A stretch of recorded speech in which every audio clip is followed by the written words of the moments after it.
to give you guys an idea of what this journey is going to look like, Ura Lumis is set in this really nice forest. You guys start out. You're traveling, you're walking, going through the forest. The cool spring air is revitalizing. It feels good. You guys are finally, just out in the calm nature, able to kind of breathe for a little bit. You guys eventually make your way sort of northeast when the trees start to get a little bit more sparse and die out. There's still a lot of hills. You're walking along this main road, this large sort of highway area between some of the bigger kingdoms and cities. There are a lot of small little places where there's houses and windmills and these really nice just open fields of grass and flowers. There's big farms and all of those things.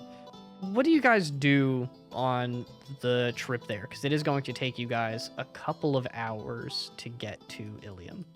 Marcel's gonna try to poke Leo in the back of his head. Marcel. One more poke, just for safekeeping. Oh, Leo. Why are you poking me? Because I am surprisingly very nervous.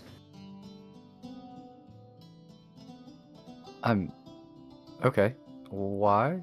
I am too, but I'm just Wait, why are you curious nervous? Why you are? No.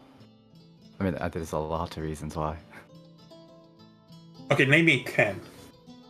What the fuck? That's a You lot said you of had a lot of reasons. reasons. That's all. Little It's not a lot of much, reasons. Marcel. Well, first of all, she tried to kill me. I feel like that's, Yeah, like that's the one. biggest reason. I became a warlock for a little while. That's another. She killed one of my friends. That's as far as I'm going myself. What is the point of this? I said that's like less than a handful, maybe. I feel like that was... They should have all counted for triple at that point. People were dying. Okay, I'll get that 4. Okay, fine. Okay, yeah, Tilanche is walking with you guys. So Marcel, Leo, as you're having that conversation, at some point Tilanche just kind of looks up from walking. She's got like her long, wavy black hair pulled back for the travel. She just kind of looks up at you guys. She's like, I can hear you, right? Like, your conversation's not quiet.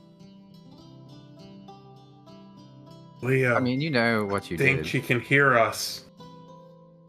No, yeah, we've established that, Marcel. Were we talking wait, about can you hear anything us? secret? He's like yelling it to launch. She just shakes her head and kind of ignores you, still walking on the road. Okay, I'm 85% sure she can hear us, but yeah, we can still talk. Are you nervous about going back to Terra Wade? Yeah, kind of. It's a place that I kind of never came back to, and going back there is pretty terrifying. What happened before you left, if you don't mind my asking? Well, I got really drunk. Uh-oh. Yeah, that was pretty good.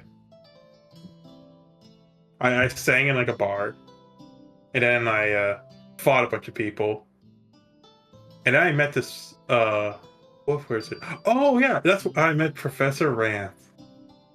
Yeah, that was a lot of fun. You met Ranth and Terra Wade? Yeah, but it's definitely terrifying going back to Terra's Wade. Are you in any kind of trouble, Marcel? Me? No, I'm a good guy. That I'm may sure be your true. dad didn't spank you a little too much or something. Leo, tell me I'm a good guy. He like grabs Leo and starts jostling from his back. You're a good guy. Oh, thank you. You're welcome. You You're not are a a good bad guy. person. Yeah, you're not bad by any You means. Marcel. stopped Mhm. Resaries from hitting me during that fight. One time, remember that? Oh yeah. Yeah. I mean, not only that, you've kept this whole party together. That's so true. Because You you are guys the are all glue, awesome. They're all Marcel. my friends. Thank you. Even that one squirrel that's always following us and looking at us while we're not looking. Whoa. Oh, hello, Kai. interesting. What's Leo. cool? I have something to tell you about Marcel. All right. I'm never going to get used to this. Don't worry, it's not permanent. Anyway, Marcel seems to be going through a little bit of a responsibility crisis. He's trying to uphold his own responsibilities of what he believes is right, but he's also feeling that he's doing stuff that's wrong. It's getting a little difficult for him. What should I do? Just keep him in the right direction. All right. Think I can do that. Hello, Marcel. You guys think we need to take Marcel to like a psychiatrist or something? I talked I'm to sure this four. is We'll go like something Not normal possessing by any him. means. I don't know. Does it have to do with like his warlock thing? No, he found this. Yeah, it started Red happening with the dress. mask. Yeah. Right? Yeah. I Yeah. put a mask on me, and then it said it was like a. What did you say? Oh, okay. Now you're doing the sonic treatment. Okay. He said it was some kind of trap for any would-be thief. If they put on the mask, they get implemented by him. So his personality is in me. Oh. It's a cursed mask, and Marcel loves it. It means it's I'm more not so bad. tragic. Maybe that's why we should not rob Yeah. graves. Mm. Just a thought. Right. It is a good Nice. point, Gwen. Yeah. Yeah. Mm-hmm. As you guys continue traveling, Lucilda chats with Leo and Resaries a little bit, just asking them about classes and things, trying to, maintain that friendship level with you guys, even though things are definitely tense and awkward. And right that's now. called a barbarian. Tilanche is pretty quiet. Orman is also pretty quiet, pretty somber. Athera and Lucian are also walking with you guys. Athera's wild shaped as you guys travel just to save from the exhaustive walking, and Lucian is just reading a book and writing in the margins of it as he is walking, and every time he veers off, Athera in her wild shape form nudges him back on track. But eventually, after 2.5 hours or so of you guys walking, you start to see this really big sprawling kingdom, miles and miles wide, covering multiple hills and with different districts, different levels going up through it, very tall buildings towards the center. You see Ilium off in the distance. Gwen, you've been here before. I'm assuming some of you also might have been. As you begin to approach, there are more and more people on the road. There are some people with carts that are traveling with goods to trade. There are people who are just riding horses in and out. There are guards walking around on the roads. It gets more and more populated. There's some houses and things that are built up near the civilization. As you guys actually get towards the city, outside of the main gates, there's these large neighborhoods that you guys start to walk through, and eventually you bump into a stable that's on this sort of main highway coming into Ilium's city district. If you guys would like to stop there and get horses. Okay. Yeah, Marcel will stop there, get a talk, and try to get some horses. You two horses, join me now. As you guys approach, Tilanche does look over to you, Marcel, and you having had class with her, you guys have a little bit more of a connection than anyone else here, other than, maybe she attempted to murder some people. Who can fault her for it?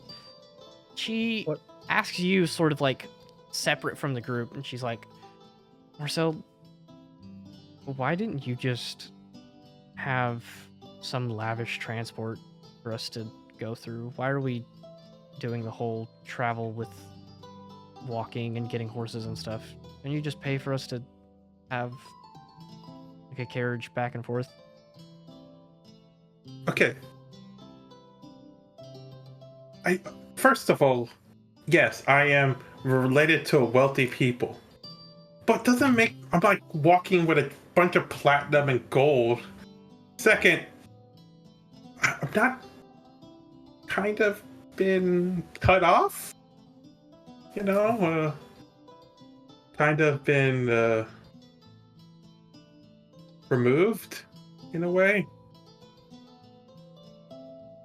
So Oh, you've been self- cut you off. can call This it a whole time I thought you had self-exile. money. Right, what do you mean removed? Okay, see, I was supposed to do some things here and there, you know, a lot of responsibilities, protocols, life choices. I decided that wouldn't it be better to be an adventurer? So when I got my first ticket out there, I took it. So literally all I had was the stuff on my back and my silk shirts. Inside check. Ultimately one of them. Very important. I mean, if you want to do a insight check versus deception or My persuasion, deception? you don't even have to I'll tell us which definitely one it is. But yeah, I'll let you guys make the rolls, and you can kind of determine what information should be added to that. I rolled a 19. I got a 26. What the fuck? All right, Juan, go ahead and give us a little bit about. Leo rolled pretty high for insight. You're just better. So what Always. is the vibe that Leo gets from this? From what you're saying.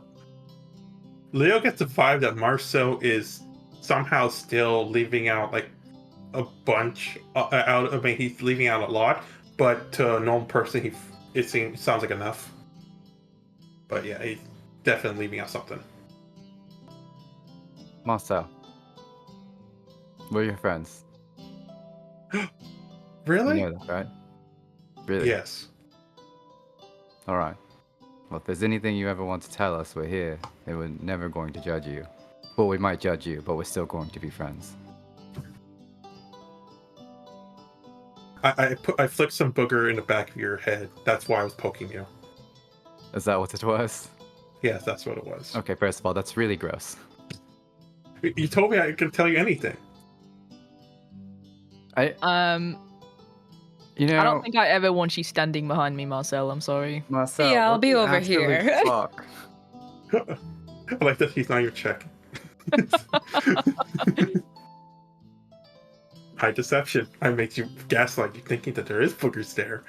Jesus Christ. Gaslighting the party. Love to see it.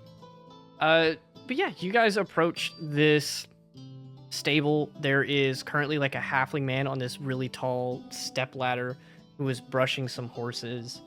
And as you guys start to like walk up and approach, he turns to you guys like very cheery. He's got like puffy white hair. He's got a little mustache on him. He's a little bit older, maybe like his 50s.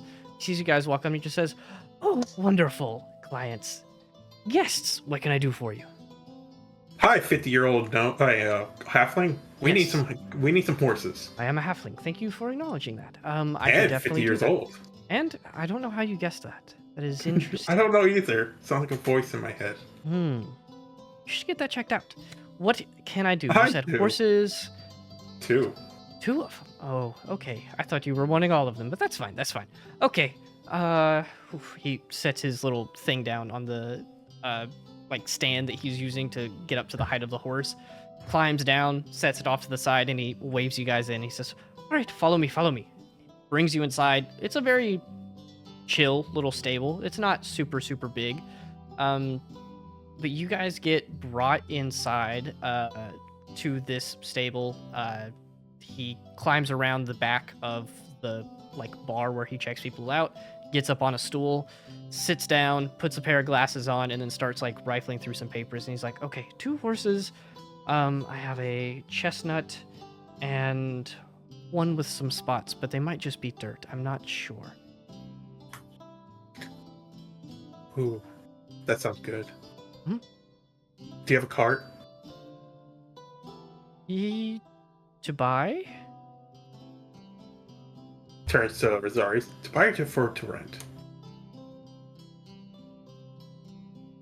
I mean, are we planning on returning here in order to finish the rent?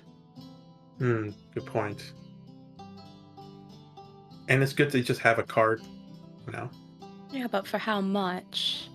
Yeah. How much is this cart? Ava's like holding her pockets. Not happening. I will go ahead and tell you guys that he says the cost of a regular riding horse is about 15 gold. A cart would run you about 5 gold.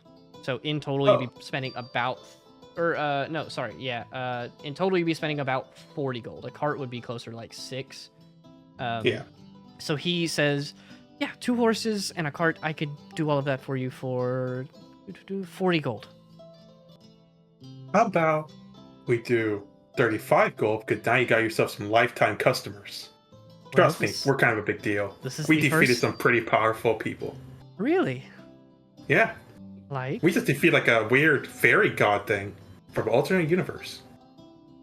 He stands there looking at you a little dumbfounded, and he just says, "You children and your imaginations." Yep. But I didn't. He points to Leo. Leo here, he was actually kind of controlled by the fairy in a way, and then resurrected someone, and then she was also kind of part of the whole deal. Points to the professor. And All right, here's 40 gold. Oh, Thank you. Go ahead and take the horses. Sadly, I Thank can't give you, Leo. discounts for stories and tales, but I do appreciate it nonetheless. Great. Well, follow me and I'll show you out back where everything's at. And he takes you guys out. He pulls up the 2 horses, which he gives to you guys like on leads, and then there's like 2 or 3 carts that are used to transport stuff that he, I guess, is just gonna sell you one of that he isn't using quite as often. Doesn't seem like this guy does a ton of business here, but you know, it's definitely like a well-used spot. Gwen, will you make me a perception check? Okay. Okay. Okay, but ooh. Out of you 4, besides Gwen, who is taking the leads to the horses and helping getting them ready? Marcel, he will help with the I horses. will. Okay. No. Marcel and Leo! Marcel and Leo, what do? Marcel and Leo, you guys taking that. Resaries will say that you help like pull the cart out to where you guys can get it hooked up to the horses. That's gonna take about 10 or 15 minutes. Gwen, what'd you get on that perception? 7. You're a ranger. Oh my god. Yup. Would you roll like a -3? What? No, my perception is only a +1. What? Oh. I don't Damn, know you could how. That is so funny though. Sure. Okay. On a 7, you guys are doing all of this. Gwen, you're sitting there just kind of like watching and occasionally reaching down to like pet Zim while he's in your bag. And you hear some people like walking behind the road behind you guys. And eventually one of them calls out in a like deeper, very bassy voice. And you hear someone just go, Gwen? Yeah? Hello? You turn around, and I'm assuming the rest of you guys also look, and you see a couple of familiar and unfamiliar faces in this group. You see Gwen, the person who called out to you is Relaris, that gold dragonborn from the forest that you met that one time. Some other familiar faces are Ziraleth, the 4th year wizard, Kelrin Silverthread, who is the druid who turns into a bear and loves to wrestle people. She's a short gnomish girl with like spiky pink hair. And then the ones that you guys might not recognize are, or I guess the only other one there out of the 4 of them is this man with very like dark ashy blue toned skin and like black hair. He's got tattoos up the side of his face, long black hair. And he's just kind of standing off to the side, and him and Ziraleth begin heading off, and Kelrin and Relaris stay back to talk to you guys. And he's like, what are you guys doing here? And you see he's like holding this big bundle of what look to be like large purple scales of something. We have a secret mission. Legal matters. I don't think we should deviate. He looks over and he sees you guys there with Professor Tilanche, and they give her a little wave and say hi to her. And he just goes, okay, I guess I won't ask any further. Well, good to see you, I guess. Do you guys want some peanut butter bowls? Kelrin looks up at him. He looks down at Kelrin, and they both just. Yeah, give them to Kelrin. She like bounces up to you. She's like, "Thank you." I just like give her a little bag. She pops one in her mouth, throws one up to Resaries. Poisonous. No, stop. Even on a 7 perception, some of you guys are observant enough to notice. Resaries and Kelrin look a little beat up. Kelrin has like a very fresh scar, a wound that's still healing, like across her cheek. Resaries has like bits of his clothes that are sort of like torn and pulled a little bit. And he's carrying all of this stuff, and they're just like, well, okay. I guess good luck with your legal matters. Secret legal matters. Thank you. Secret legal matters. You're absolutely right. I won't ask. Thank I have a question real quick. Sure. All right. You're Are you meditating, right? No. That's racist. You're meditating, right? What happens if you fall asleep? You are either meditating really well or really bad. Okay. I meditate well all the time. You might need to help reteach me a little bit. At some point. He looks down at the stuff he's carrying. He's like, "Well, now's not a good time, but Yeah, no, not now, not now. sure. After spring break, I mean, we're gonna be gone for a little bit. We just finished one mission, about to head off on another one, but after that, we should be good for a while." Okay, cool. Well, great. I'm gonna go catch up to the rest of our party now. Bye, and they start walking off. Enjoy Everyone, the we all bowls. stare at him like with big eyes. Yeah. I'm gonna nudge Gwen and be like, "Who was that?" That's Resaries. Oh. It's like what's it? Fourth year? So I still don't remember the years, guys. I don't pay attention to that shit. Meditating? Yeah.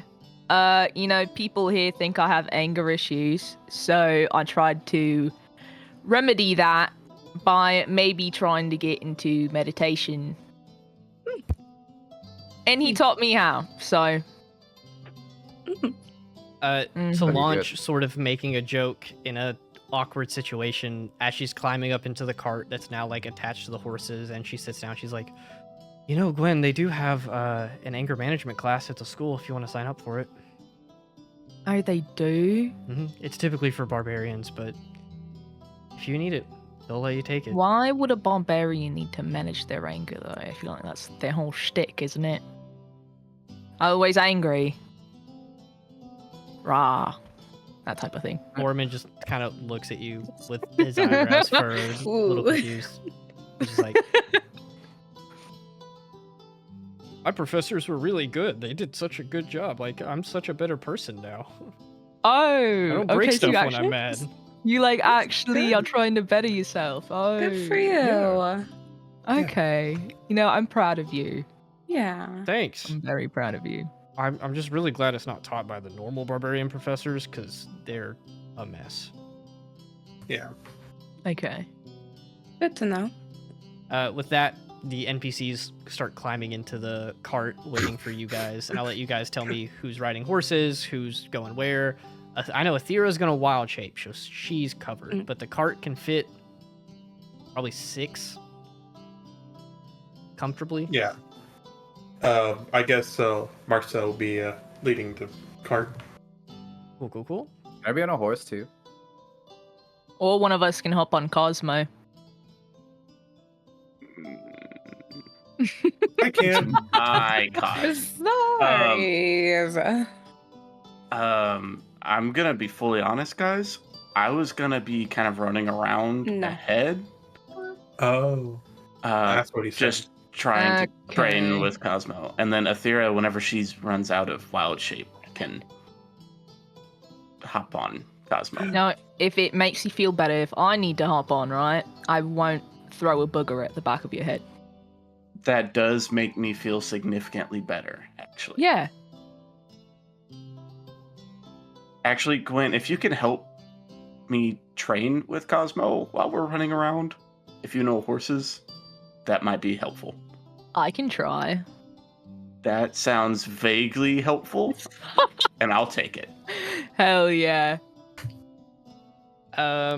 So I'll give you guys sort of the options for seating arrangement. It's enough to fit all of you. We'll figure out a way, one way or the other. But the cart can easily sit 6. Marcel's at the helm of that, so that would make 7 total. And there are 10 of you. So Resaries is on his own horse. That makes 8. Athira is wild shaping. That makes 9. And I guess Leo said he wants to ride one of the horses up at the front. If anyone else wants to do, I'll say Lucilda also rides a horse up there with you, leaving a little bit of room in the cart. You guys, everything situated?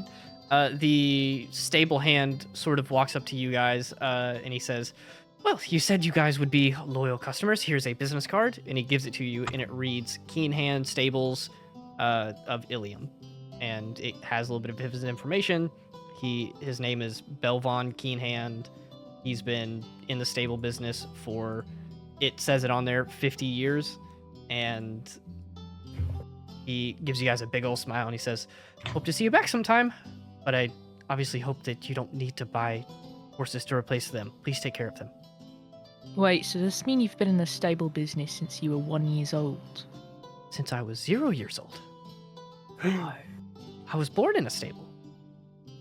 I was molded by it. I'm dedicated to the craft. Tall dragon lady. I can respect that. Now, I have to go continue cleaning horses. Because again, some of them have spots that are not natural. That one you guys can just figure out. Leo, figure it out. What? Figure out the spots right now. Okay, Go. bye now. And he hops back off to the stable. And you guys begin your full length of the travel. Journey. So at this point, it is a little afternoon. You guys have just started traveling. You're outside of Ilium. I don't know if anybody brought food. You guys are starting to get pretty hungry. It's about lunchtime. Fuck. What do Don't worry, we have horse. Wait, we got horses, then we can't I have travel. rations. Oh no! Do I? I thought I had. Yeah, I have rations also. Let me double check. I have 1 day of rations. Me I gave too. away my peanut butter bowl. Just one day. Oh, thank goodness I didn't throw this one away. Okay, let's see. How many days of rations do I have? Oh, I have 12 days of rations. Oh, I I'm have awesome. 6. I prepared. Why do I Damn. only have one? I don't know where you guys got those. Hopefully, I'm assuming they're still good. They're probably like non-perishables, but Yeah, that's what. Yeah. I think we must have bought it for something. Because 12 is such a random number, Dag. it really is.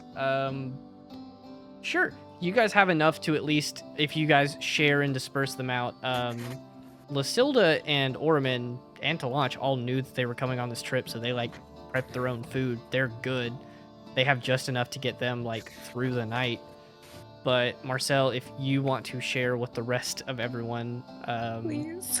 that will be 7 total.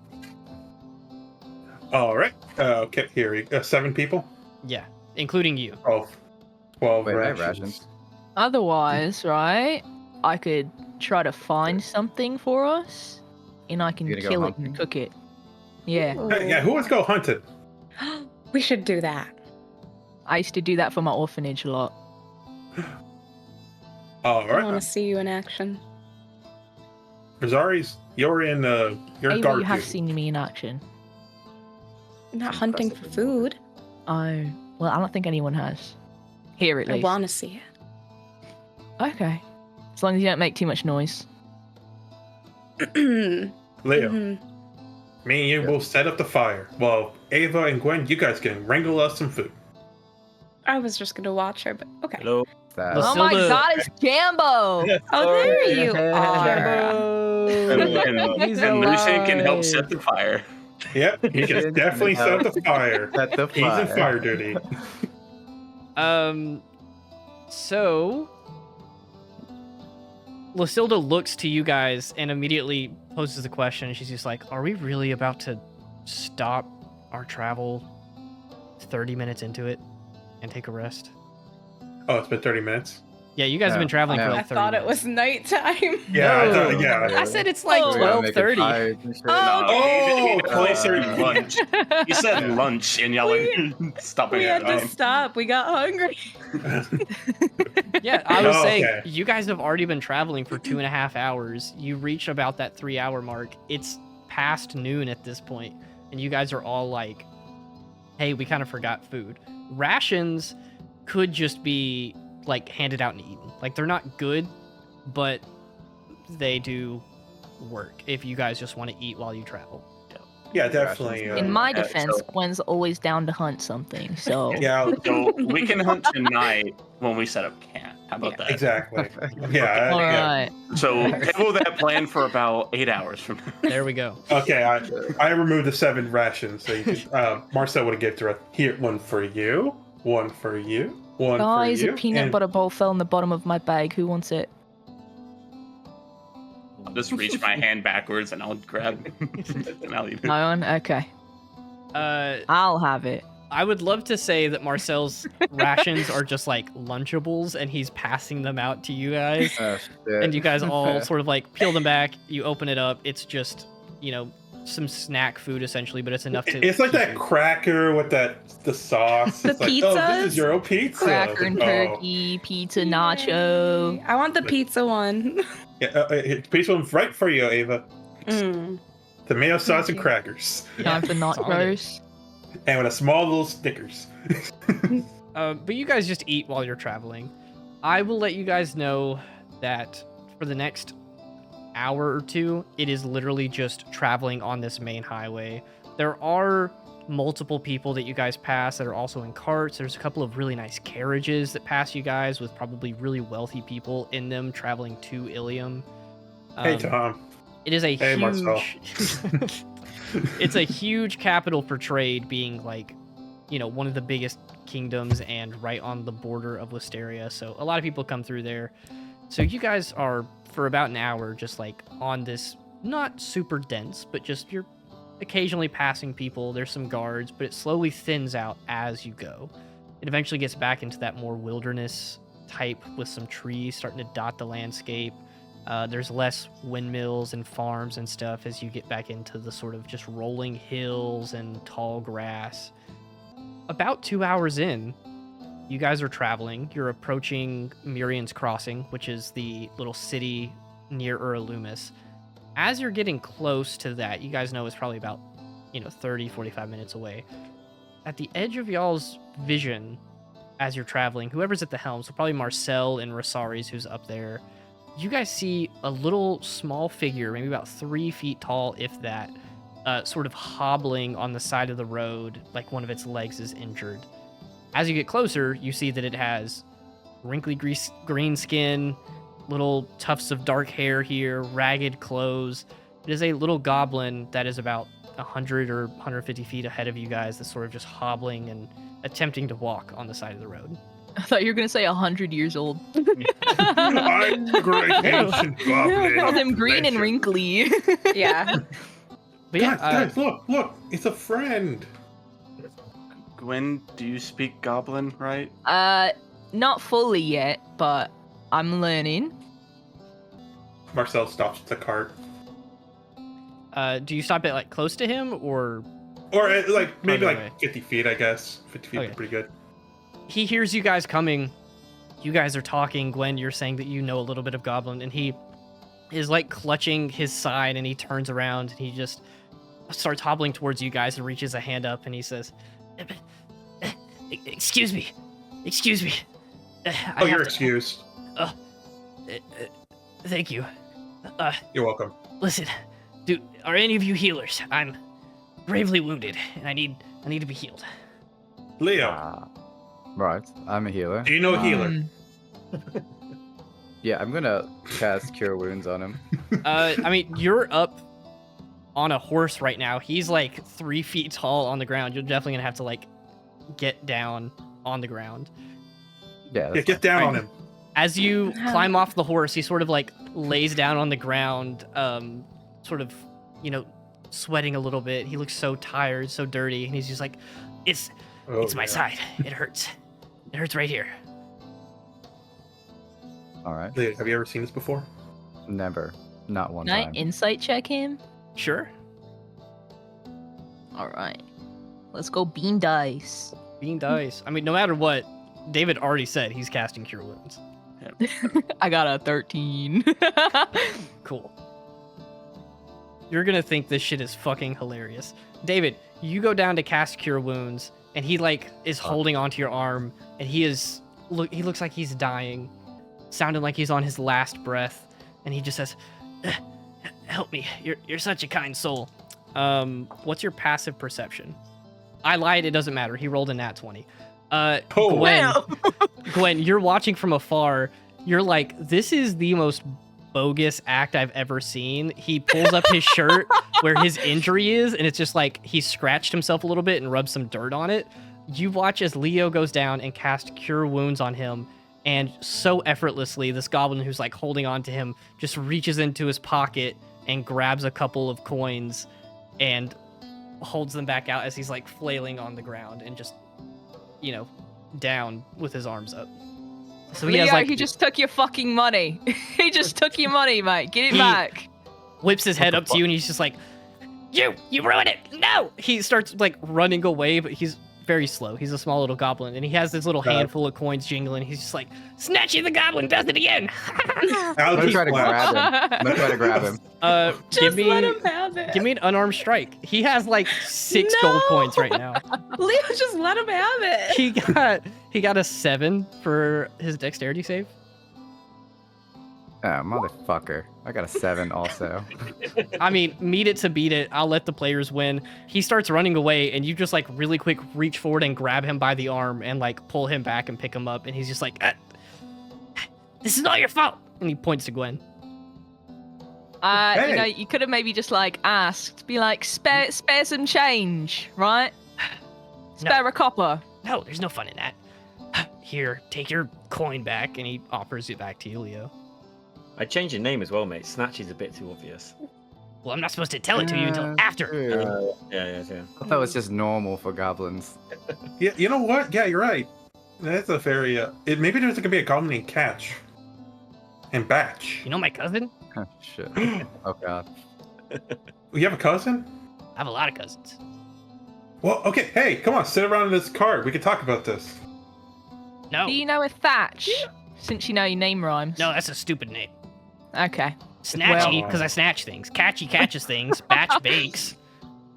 What the hell is Oh, thatch? that makes sense. I get like a batch of. What is he, a roof? Okay. Whoa. That's dumb. Anyway, he gives Leo back the coin and he like stands there, wipes himself off, and he's like, all right. He reaches out his hand to shake your hand, Leo, and he's like, you caught me fair and square. I'll accept defeat. Leo's gonna take the coins and put them back in his hand. This is the greatest day of my life.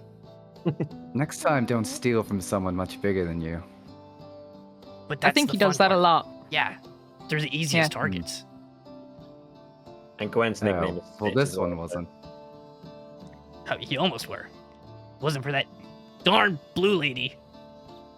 Okay, using my skin color now. That's crazy. A little Yeah. racist.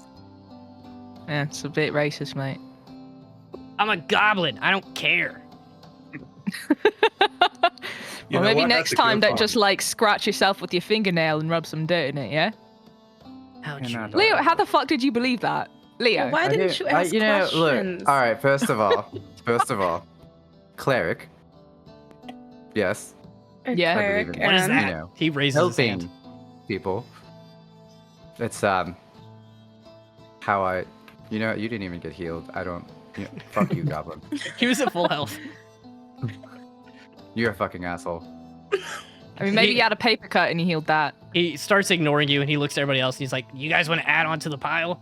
And he's holding up his 6 gold coins. Yes. No, I will. I'm I good. will. Oh, no. Could I have some of that Marcel. gold? Hold on, though, hold in on, your hold on, hand? hold on. Wait. You were all like, give it back, Leo, and now I he never has said my shit. goal, but you're not throwing in with it. So what? Well, I Yeah. never said I was gonna throw in. Yeah, the I green just said guy's you right. should give him. The green the guy's money. right. You guys should contribute. green You guy should all, is- Look, should Right. all when- give when he Snatchy said- 6 gold. When he said green guy, he looked to Lucien. Oh. I expected you to, keep your money. Because, we might need it, Leo. All right, I guess we understand who Yeah. the bigger person is here. Yeah, me, because I'm the Okay. tallest in the group. Duh. No. You missed I'll out. give. Don't worry, great and awesome goblin. I'll give you a tip. Thanks. Here, take it. Pulls out his sword and cuts his pants off. Give me an Oh attack my roll. God. His That's all- armor that's class. all you want to do. His armor class is 13. If you want to attack his pants off, you have to hit Yeah. an 18. Okay. I'll say there's no way of you missing, but anything lower than an 18 is like you were getting too close and you were a little scared you were gonna hurt him. 22. Okay. Oh. You go to give him a tip and you summon Jacques and swing him and slash, and his pants just like get caught by Jacques and pull and rip and fall off to the ground, and he's just left in his tattered little shirt that covers just past his waist, and he just goes, dude, come on. My tip is for you: crime doesn't pay, so you have to work for it. He holds And up I think his 6 this coins. is more than enough. It pays 6 gold coins, and then he turns Yeah. and runs away. You're lucky you had a long shirt, because I really did not want to be flashed today. That Well, I mean, he was is not running. what I wanted. He is to running. Today. I'm going back to my camping carriage. Goodbye. There's some like air breeze, like Marilyn Monroeing right now. It's an interesting time, for sure. So, Snatchy the Goblin runs away with the 6 gold coins, laughing, echoing throughout the distance. And you guys are left to continue traveling. Fucking snatch. Don't worry, I took his pants. Fair trade. Fair trade. Maybe just do the shirt next time, Marcel. Why would I Pants take are off more his shirt? expensive What's wrong than with you? shirts. Because I don't want to see people pantsless. But that's why he has a big long shirt, so we don't have to see what's going on down there. Unless you. Do you want to see it? No. No. No, thank you. Carriage, Uh, goodbye. Marcel grabs the pants as a trophy. I will Okay. remember this. Puts it down there. All 3 NPCs Let's are go, just guys. looking at Marcel, and Lucilda just goes, dude, those were his pants. I know. Think about this. What if I capture someone and I put this goblin pants on their face? Tell me the last time this goblin changed it or cleaned it. Yeah, and this you're would be touching like a that right whole now. new type of punishment. You are touching that You right couldn't now. think of a single better idea to show this goblin a lesson than to take his pants? Yeah. Man, I He's think just taking gonna pants is buy pretty new good. pants with the gold. Tilanche is sitting there Yeah. reading a book, and without even looking up, she just says to Lucilda, just, imagine being his teacher. Marcel would turn to That's Leo. crazy. Marcel would turn to Leo. Joke's on them. There's mosquitoes outside. Let's go. Yeah, guys, I think I like Professor Harsh Tilanche. punishment. You guys start reconsolidating. You're traveling again. You're, well fed. The next thing that happens is in about 30 minutes or so, you guys pass through Mirian's Crossing, which is this nice little city. It's like a large village on the Terra River, which is what runs down past Ura Lumis. So it's just like north of Ura Lumis by like 30 minutes. The city is split in half, one half on the left side of the river, the other half on the right side. There's this large, beautiful bridge made out of stone with like a wood covering on top. It's got lanterns lit on both sides. It's very, very big. And you guys travel across it with ease. Do you guys want to pass through anything, or are you just traveling until night falls? I think we're traveling to Nightfalls, right, guys? Yeah. Mhm. Cool. What are you guys doing on the travel? Because I know, Zach, you said something about Resaries training with Cosmo. What are you guys all doing to pass the time? Because otherwise, you're just going to be on the road for another, 6 or so hours. Marcel will tell many great stories about his youth and his life in Terra's Wait. It's up to you guys to figure out which one's true and which one's not. Lucian would just be in the back reading. He's got his midterm books. I'll just be fucking around with Sim. I don't know. Ava's gonna be writing in her little journal notebook. The Death Note. Well, you guys did call me Kira, or John Luke did, so. Yeah. Ura.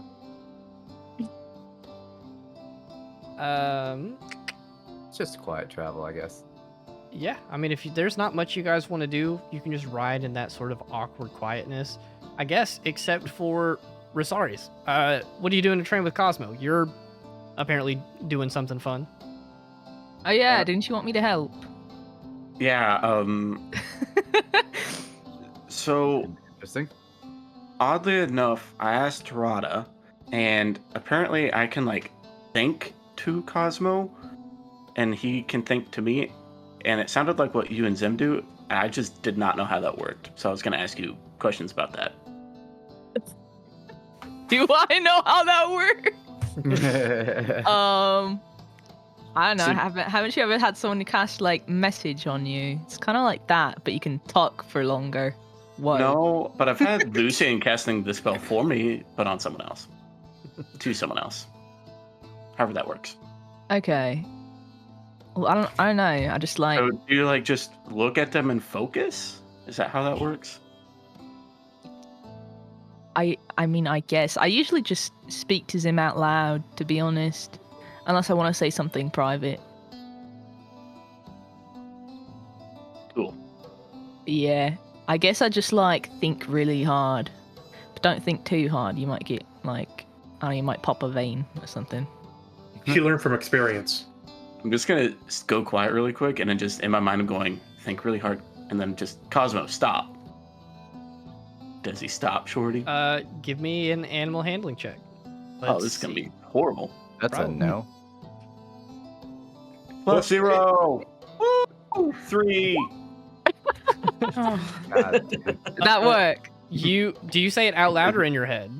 In my head. Okay, in your head. So you think stop, and then Cosmo just keeps going and trotting along a little bit, and then you hear his voice back into your head.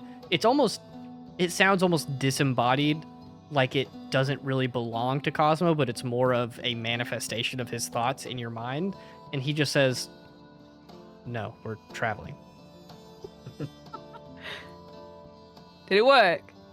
This is gonna be a while, Gwen. I'll take that as a no. Okay, maybe like imagine, right? Like you're actually speaking to Cosmo, but like in his brain, right? Like imagine his brain like a little room. And you're like in that room speaking to him, yeah? Yes, that You doesn't get make it? sense, but I'll try something else. What do you mean doesn't make sense? Do you try? I'm just. Hey Zim, can she speak to other people besides me? Why don't she try to give Resaries a tutorial? He I don't know. points at himself and like shakes his head, and you hear him in your head, and he's just like, "Nah, I'm good." Whoa. Okay, Zim doesn't want to help. I'm sorry, Resaries. That is as much help as you have been. So Maybe if you bribed him, something could happen. Something. you would. know, I'll just think to Cosmo for a little bit, Okay. and then I'm just gonna think like, Cosmo, can you go faster so I can get out of this conversation? He immediately That's starts weird. speeding up a little Less. bit and goes faster. You talk to Cosmo for a little while, and you are almost annoyed at how similar-minded he is to you. He is so cut and dry, like, this is the objective. Why would I do anything else but go towards that objective? Which is why, like, he's not going to stop while you're traveling just to listen to you. He'll speed up a little bit to get out of the conversation, but he's still just going to, tread at the same pace.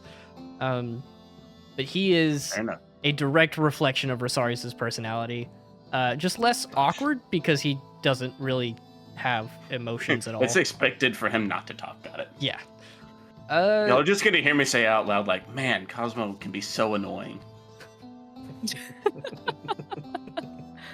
With that being said, it gets to about 7:30 when it starts to get dark, And looking at our little Roll20 map here, let me pull it up for us too.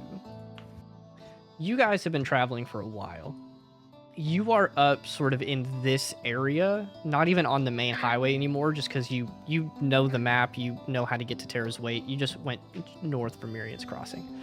You guys get a couple of miles into these sort of like woods in this direction, and you're going up and down, and there are some hills and small little cliff faces. It's a little bit of a rocky terrain out here at the edge of this mountain range. You know the village of Durin is out to the northwest of where you guys are, but it is really pretty, and it's starting to get a little cold as the sun starts to set over the eastern horizon out near Ilium. With that being said, you guys are probably going to want to start taking up camp soon, or just head to Drin, which will be another, 45 minutes to an hour.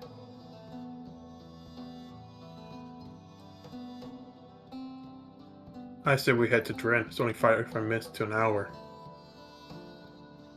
Did we bring any waterproof stuff with us? I don't think we did we? We're going to get pretty wet traveling that far. Or we can make camp. We're only 45 minutes away from our place, so we can rest. 45 minutes are so long. And then it's 45 minutes back, and we can just cut across. I'm keen to make camp. I'm fine to make camp. I don't care. All right, Leo, what do you think? Make camp. All right, camp it is, guys. Yes, makes camp. Fantastic. You guys guide me through the steps of sort of what you guys are doing to set up camp. I know a lot of you guys are not nature-oriented characters, but I'm assuming you, between the party members and the NPCs, you guys have enough survival skills to sort of figure stuff out. So at this point, you guys are definitely getting hungry. You are definitely getting tired, even if you've been sitting in the cart the whole time. Like, you guys start to stretch. Lysilda starts sort of unpacking her bedroll and setting it out. She starts helping to set up a little fire. What are the rest of you guys doing to help out? I'm gonna go Chimerical will hunting. be Sorry, Marcel. Chimerical will be watching, making sure no one, keeping an eye on everyone. Cool. Gwen, I if guess- if you were flying, would you be able to hunt a bit better? Flying? Yeah, flying. Just because she's a dragonborn doesn't mean she can fly. I don't know. I've never done that before. I feel like I'd need to practice beforehand. We could try back at the school, Yeah. but right now I don't think it would be a good time for that. Next time then. Otherwise, I'm totally up for that. That Okay. sounds fucking yeah. I'll still cast it on her just in case. There you go. If you have the ability to fly now. I'm scared. I don't know how it works. Zim it's a immediately in thing. your mind is just like, oh my god, can you fly? How does this work, Lucian? Flap your I think wings. you just. I don't think it in have your head. wings, Sim. I say this out loud. And even Zim's racist to dragonborn. That's crazy. Maybe next time you should try to cast this on Zim instead of me. Can Zim not fly? Haven't really tried. He shakes his head a little bit and looks down at the ground. You hear him in your head, and he's just like, my wings are too small. Yeah, no. Too much body mass, too little wings. Yeah, okay. Maybe need to eat less, Sim. No. With that, he hops down and starts trotting off, and you hear him in your head, and he's just like, I'm gonna go look for berries. Okay. Don't get lost. No promises. Be easier to All do right. if I could fly. Why don't you just try and float a little bit, Gwen? Just like a little, couple of inches. How does this fucking work? That's a good question. I do not know. I've never cast Do I just focus really hard, start floating? it. Yeah, I think that's how. Alright, I'm doing that. I'm gonna focus really hard and try to float off the ground. I mean, it works. As soon as you start thinking about it, your body just lets go of all the gravity. You feel this weightlessness cover over you, and you start levitating in the air a couple feet. Okay. Yeah, I'm not hunting like this right now. Sorry, Lucian. Lucian, I have a question. Yeah. How long does that spell last? 10 minutes. Oh. Yeah, so you don't want to be in the air when it ends. That would be bad. Okay. All I'll set right, a sounds timer. good. I don't know how, but I'll set a timer. All right. Well, I'm going hunting. Ava, you coming with? I don't. Yes, as long as you don't Okay. fly away. I I don't wanna get don't lost. plan on it. All right. Everyone else, I don't know, get a fire going, something like that. Yeah, All right, so Gwen and I'll Ava go are get going wood. hunting. Resaries is going to get wood. You and Lucilda can sort of get this fire situation Yeah, started. Can I borrow Orman's great axe? Go Yeah, get wood? he gives it to you and lets you. Sick. I'm happy now. He's even gonna say like, he's gonna go like survey the area nearby you guys, see if you can't find like some sort of cave or like little place with some natural cover, because as far as I know, you guys don't have tents. So he's I gonna do. go sort of look around and see if he can find something. And Tilanche says she will also go, but they go in separate directions. Actually, Tilanche specifically asked, she's like, if that is okay with you guys. I don't want to, break any rules here. Should Maybe one I of us could go cast with Gwen? Hunter's Mark on you, and then we know where you are. If you want to. How long does it last? 8 hours, give or take. Perfect. You should use it. All right. Now I cast it on Tilanche, and like a little green X shows up above her head and then disappears. Not the Baldur's Gate reference.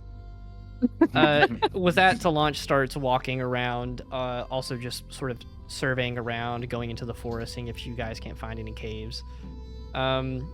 Anybody else doing anything special? We got people hunting, people starting a fire. Everything should be good. Athera, you gonna do anything? Nope. I'm watching everybody else do things. You guys are doing great. Probably still in wild shape form, too. Probably still, yeah. It's a lot of spell slots. Yeah, it's warmer that way. You're neighing the whole time. As a cat. Oh, I thought you were a horse. No. She's a cat. That Never neighs, yeah. mind. Yeah, Gwen and Ava. Let's do Gwen do a survival check. Ava, give me a stealth Okay. check. That is a dirty 20. Did you hear me? Nope. Nope. No. Oh, okay. My internet's cutting off really bad right now. I said Dang. 28. Dang. Damn. Okay. Hell yeah. For sure. Gwen, you lead this little hunting mission that you go on. Are you also like foraging food, or are you just hunting animals? I'm just hunting. Okay, cool. So you guys walk through some of the denser parts of the forest. Again, it's spring, so a lot of flowers are blooming again. The trees are starting to get their leaves back. It looks really pretty if it wasn't getting darker and darker and darker by the minute. At some point, Ava, you start, or I guess both of you have dark vision. You guys start noticing sort of the color start to drain from things as the light starts disappearing more and more. But after about 20 minutes or so, Gwen, you see a really big deer with very tall, wide antlers out in the middle of this sort of wooded area. I'm not going to make you roll an attack roll. You got a dirty 20 for your survival check, but you see it, and you and Ava are sitting there completely undetected. Okay. And I just kind of like point towards the deer and then just like make the shushing motion to Ava so no noise is made. And I'm going to try to shoot it Hell yeah. if I can get it into a good position. So On a 20 survival check, again, no roll needed, you line up your longbow, you take the shot, it immediately falls and, is dead within seconds. So you guys can start hauling that deer back to camp. heck yeah, dude. Nice shot. About the same time that you guys are dragging this deer back, it's probably the better part of half a mile, 3/4 of a mile back to camp. Orman and Tilanche slowly start coming back in as Resaries and Lysilda have enough wood to keep a fire going throughout the night. And Orman sort of saunters back up and he's like, I think I've found a good spot for us. It's not like a perfect cave, but it's a little covered area with a big rock sticking out over it. You guys want to move there? We can stay out here. It doesn't matter to me. Yeah, let's go. Let's move then. Yeah, Orman takes you guys. It's another 10-minute walk or so.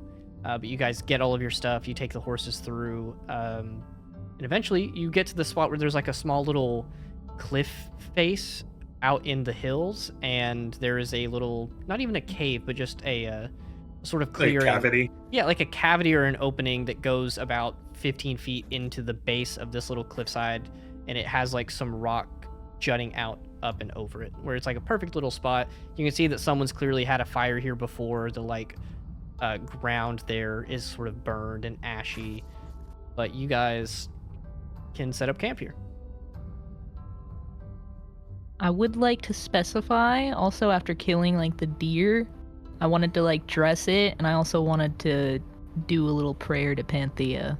Sure. You want to do that where everybody can hear it, or is that just between you and Well, this was before me and Ava took it. Yeah, and started walking away with it. So yeah, I can do it in front of her. I don't care. Sure. You guys do all of that. You reconvene. You go back to this little clearing. Over the course of about another 30 minutes, Resaries, you and Lysilda get the fire lit. Orman gets his axe back and he helps get some extra wood just to make sure that you guys are going to be kept warm throughout the night. Gwen is currently getting this deer ready for you guys. I'm going to ask, just because it's not very often I get to use these sort of fun homebrew mechanics on screen. So, Izzy, do you want to use your proficiency with cook's utensils Sure. to make a meal that will give you guys some bonuses? And I'll let these sort of apply to the next day as well. Yeah, dude. Cool. So with you guys being level 5, I'm going to say that for all of these, with this unique scaling system that I have made, that you're all going to be at these sort of uncommon or apprentice level, which is very similar to Skyrim. So what you will do is go ahead and give me a cook's utensils check. How do I do that? I've never done that before. All right, so it's going to be your wisdom modifier plus 3. So what I would do is make a custom skill for it that's based on wisdom, and then make a unique modifier and add 3 to it. Okay. So I'll let you know, you have 2 options here. You can either attempt to make just a regular dish that gives a tiny little bonus to everybody. It could be a little bit of healing or temporary HP, or you can attempt to make an uncommon dish, which would let you give everybody a +1 to a saving throw of their choice. We'll just do the common.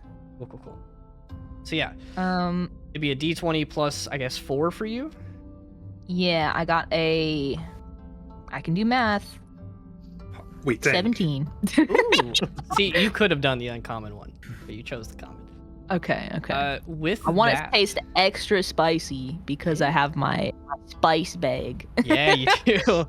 Yeah. It takes you about an hour, but with the help of whoever wants to assist in this, Orman probably helps you get the deer cleaned up and everything.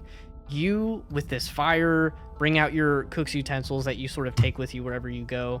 You get this whole meal cooked up for everybody, and you guys all get 1d6 temporary hit points, which I will let last until the next day, since you're doing it at the end of the day. Good to know. Wow. So yeah, if everybody wants to go ahead and roll those, D6. yeah, it's just a d6. All right.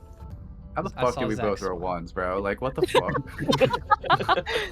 It's just the heavy armor guys just can't get. I couldn't even see the rolls. I just saw Zach go and just knew it was a 1. Yeah, it's like, Yikes.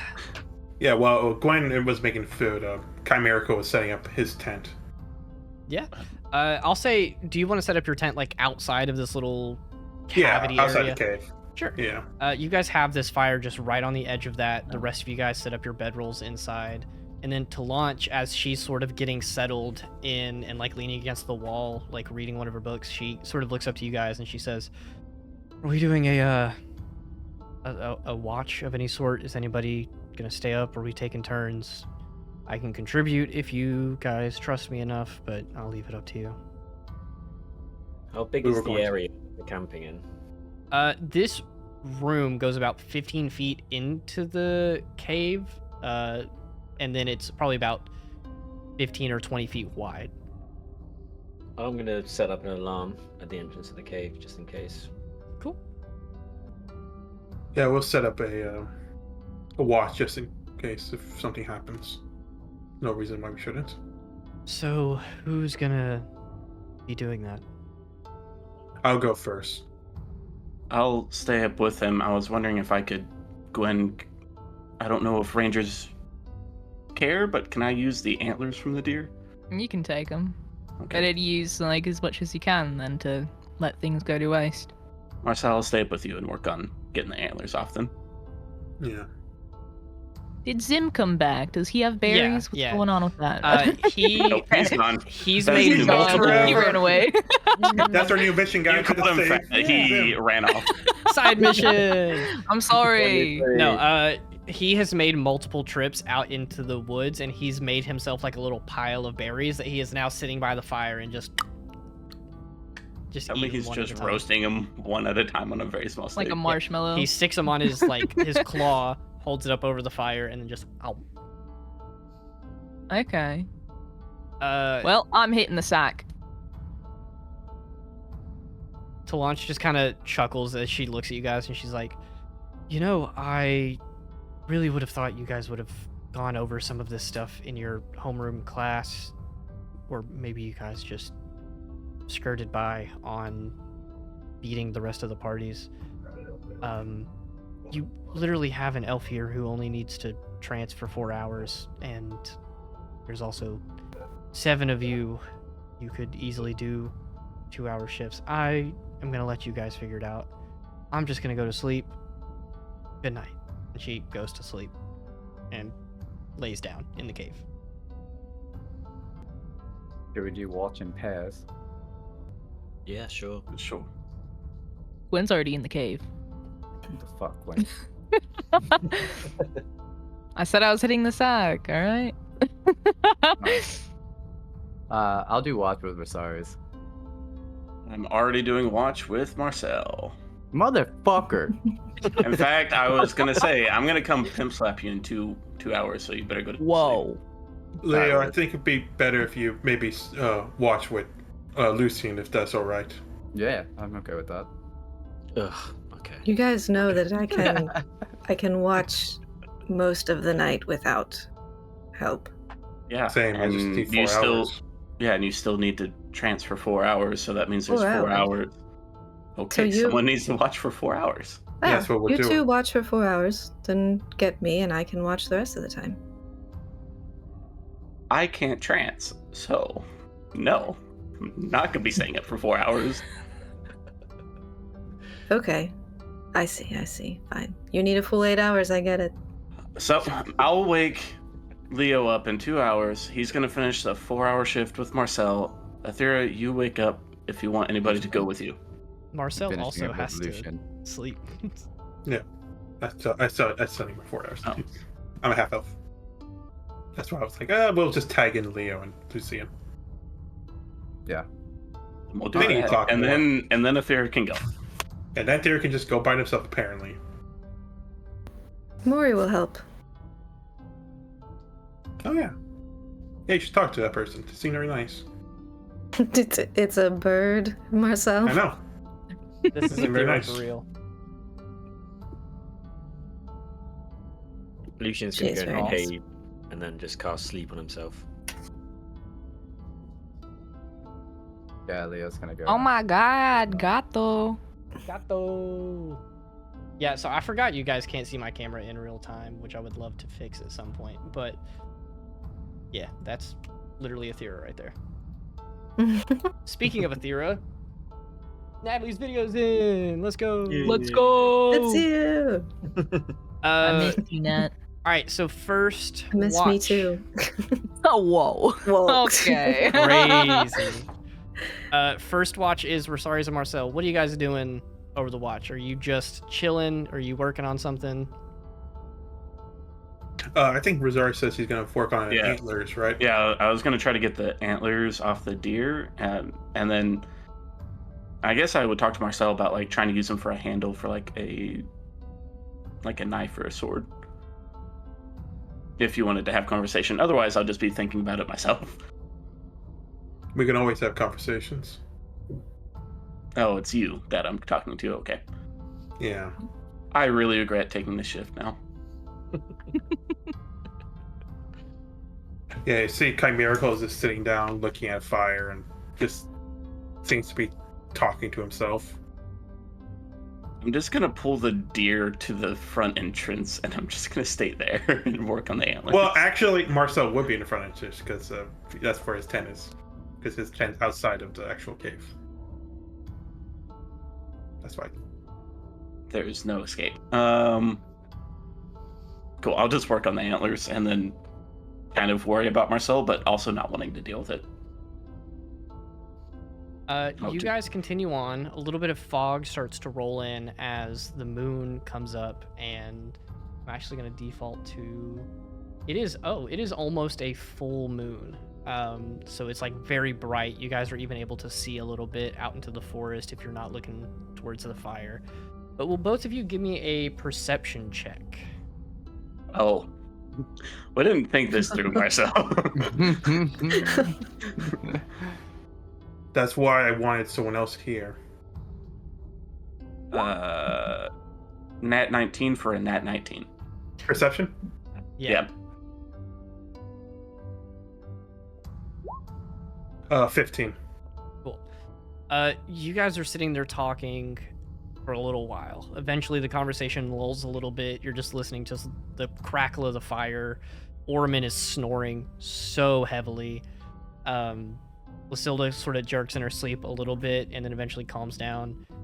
The thing that sort of sparks your interest just a little bit is you, at some point, in the little bit of moonlight that is you can see past the camp with, there's like a little bit of movement out in the woods, but eventually, after you watch it for a minute, you see another deer sort of hop and run off into the woods, sort of making a rustling sound with the branches as it goes. But the rest of it is pretty uneventful.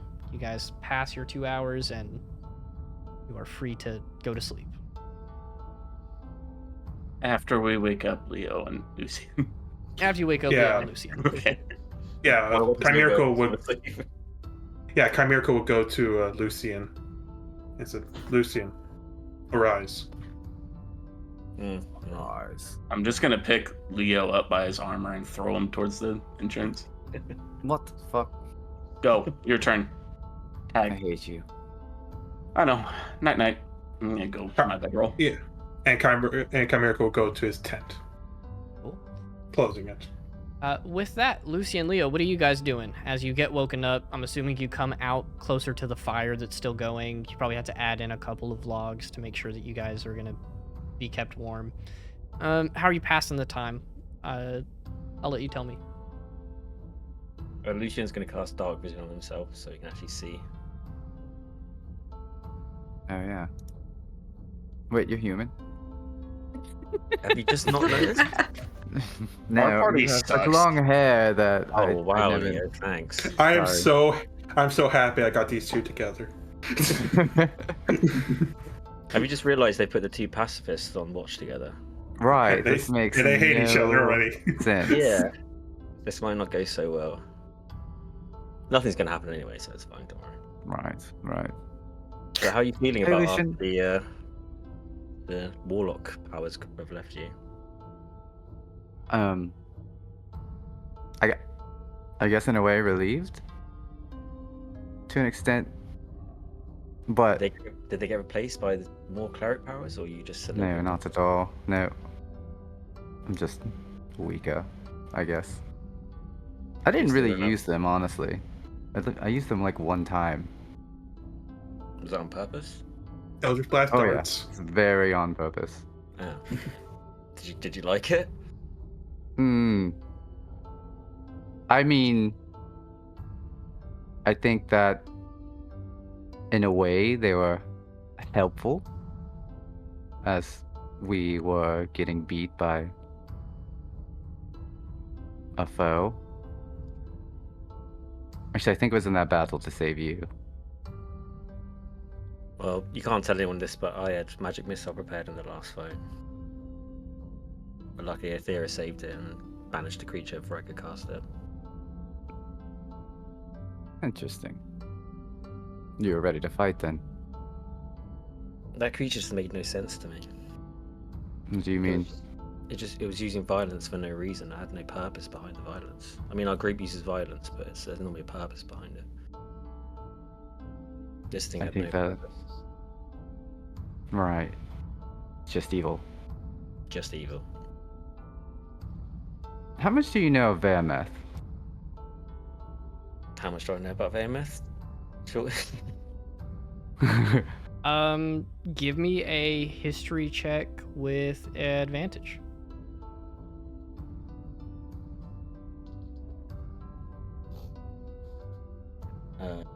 History. 12. Well,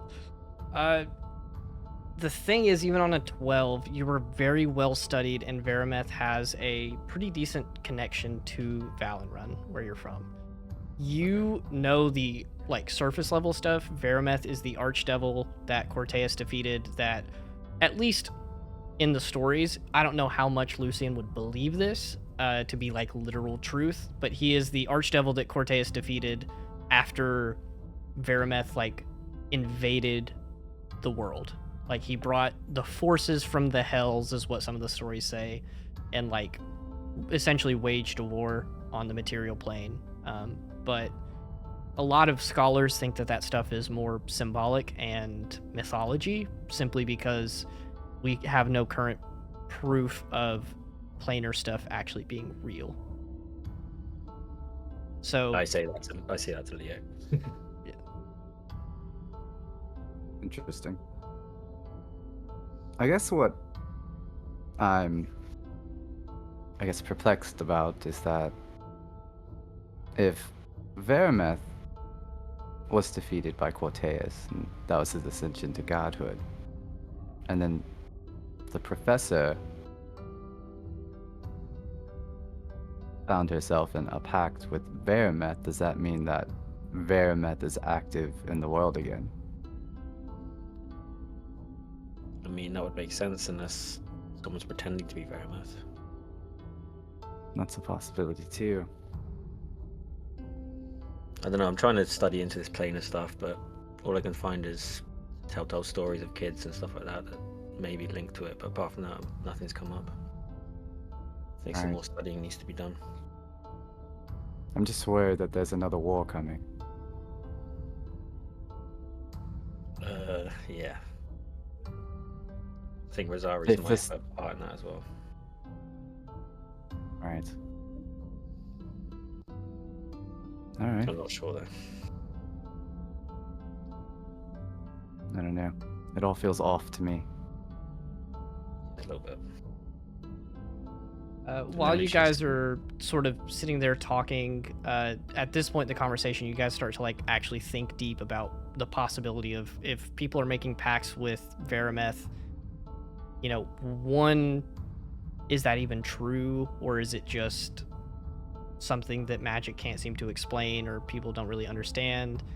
And then two, if it is true, how does that match with Corteus killing Verameth? It's all very complicated and weird, and you guys are sitting there pondering the possibility of that. Go ahead, both of you guys roll me a perception check.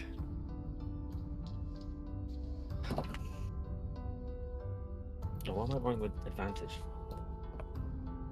15. 23. Lucian, you're sitting there sort of staring off into the fire, Leo bringing up some pretty good questions about the validity of all of this. mythological stuff. Leo, you turn your eyes out towards the forest, and then out of the corner of your eye, to your left, sort of along the wall, you see a little bit of movement. You whip your head, and you immediately see like a humanoid figure with a bow drawn, who is walking towards you guys about 50 or so feet away. Damn. Leo's gonna immediately jump up, grab his shield, and get in front of Lucian. Yeah, as soon as you start getting up and pulling your shield up, you hear the voice just call out, just, don't move. Identify yourself. No. Cool. It seems we're in an impasse.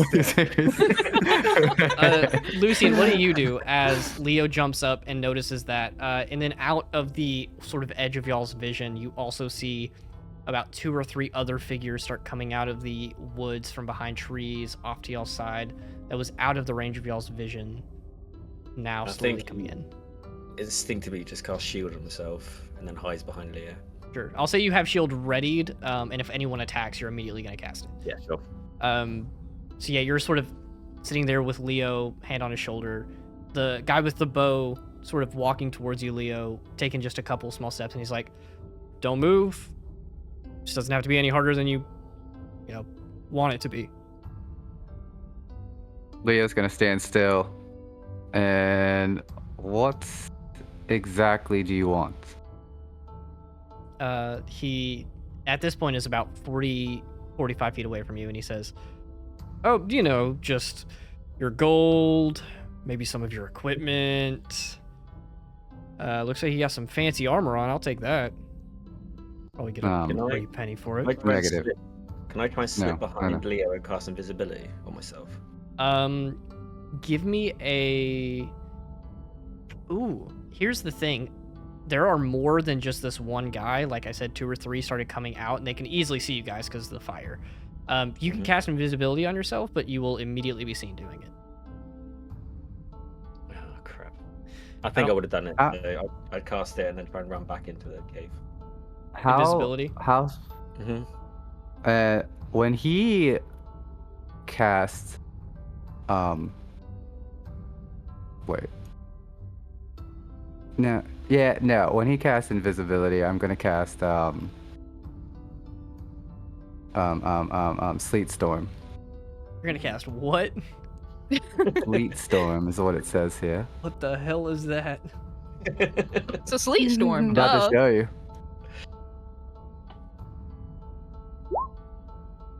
Wait, can you see that? I don't even have Roll20 pulled up right now, but I Wow, pulled the DM. spell up. I have like 30 tabs open to run this stream, all right? It just says sleep storm. It doesn't say Until the anything spell It's ends, not freezing rain and important. sleet fall on a 20-foot cylinder and a 40-foot radius, or 20-foot tall cylinder with a 40-foot radius centered on a point you choose within range. The area is heavily obscured, and exposed flames in the area are doused. The ground is covered with slick ice, making it difficult terrain. When they enter the spell's area for the first time on a turn or start their turn there, dex save. On a fail, it falls prone. And then they have to make a con save if they're concentrating on spells, which is not an issue here. Where are you focusing that? Are you focusing it like on you or on the target? Right on the target. Okay, you'll be able to cover and hit about 2 of them, and then the other 2 are going to be outside of that thing's radius. Perfect. Cool. All right, yeah. So in a really quick set of events, and then I'll have them react to this, you cast that. First things first, music's gotta change. Oh, I forgot to put the music on. They are going to make dex saves. So let's do this really quick. They get a +4 to these. That's a 10, which I believe fails, and a 23.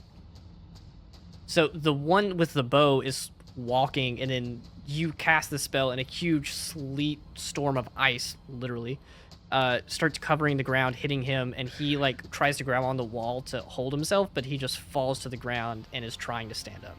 The other guy holds onto a tree, and he's okay, using it for balance, and he's gonna draw his bow, and he's gonna make an attack against you with disadvantage. I need you to lock the... I'm talking to my cat. Sorry.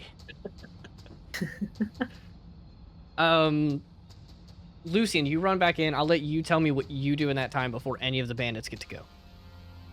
I'm running through the cave just shouting, danger, danger. Cool. All of you guys are startled awake as Lucian is just yelling and screaming. So you use your action to wake everybody up. Mm-hmm. The one inside the storm is going to take an attack at disadvantage against you, Leo. That is an 11 to hit, not even close. No. He shoots. He can barely see. He's partially blinded by this sleet storm that's hitting him right now. It just clinks into the wall beside you. The other two immediately run forward, and they're going to attempt to throw a net at you. We will capture you as our bride. No. Okay. So one of them's going to throw a net. That is a 23 to hit. He throws the net over you. It wraps around you and starts covering you. It's a little heavy. It's a little sluggish. And you are considered restrained until you break yourself out of it. It's not super hard, but on your turn, you can make a strength check to get out. The other one is immediately going to run around and attempt to grapple you. So I need you to make a dex or strength save, your choice. The DC is 12.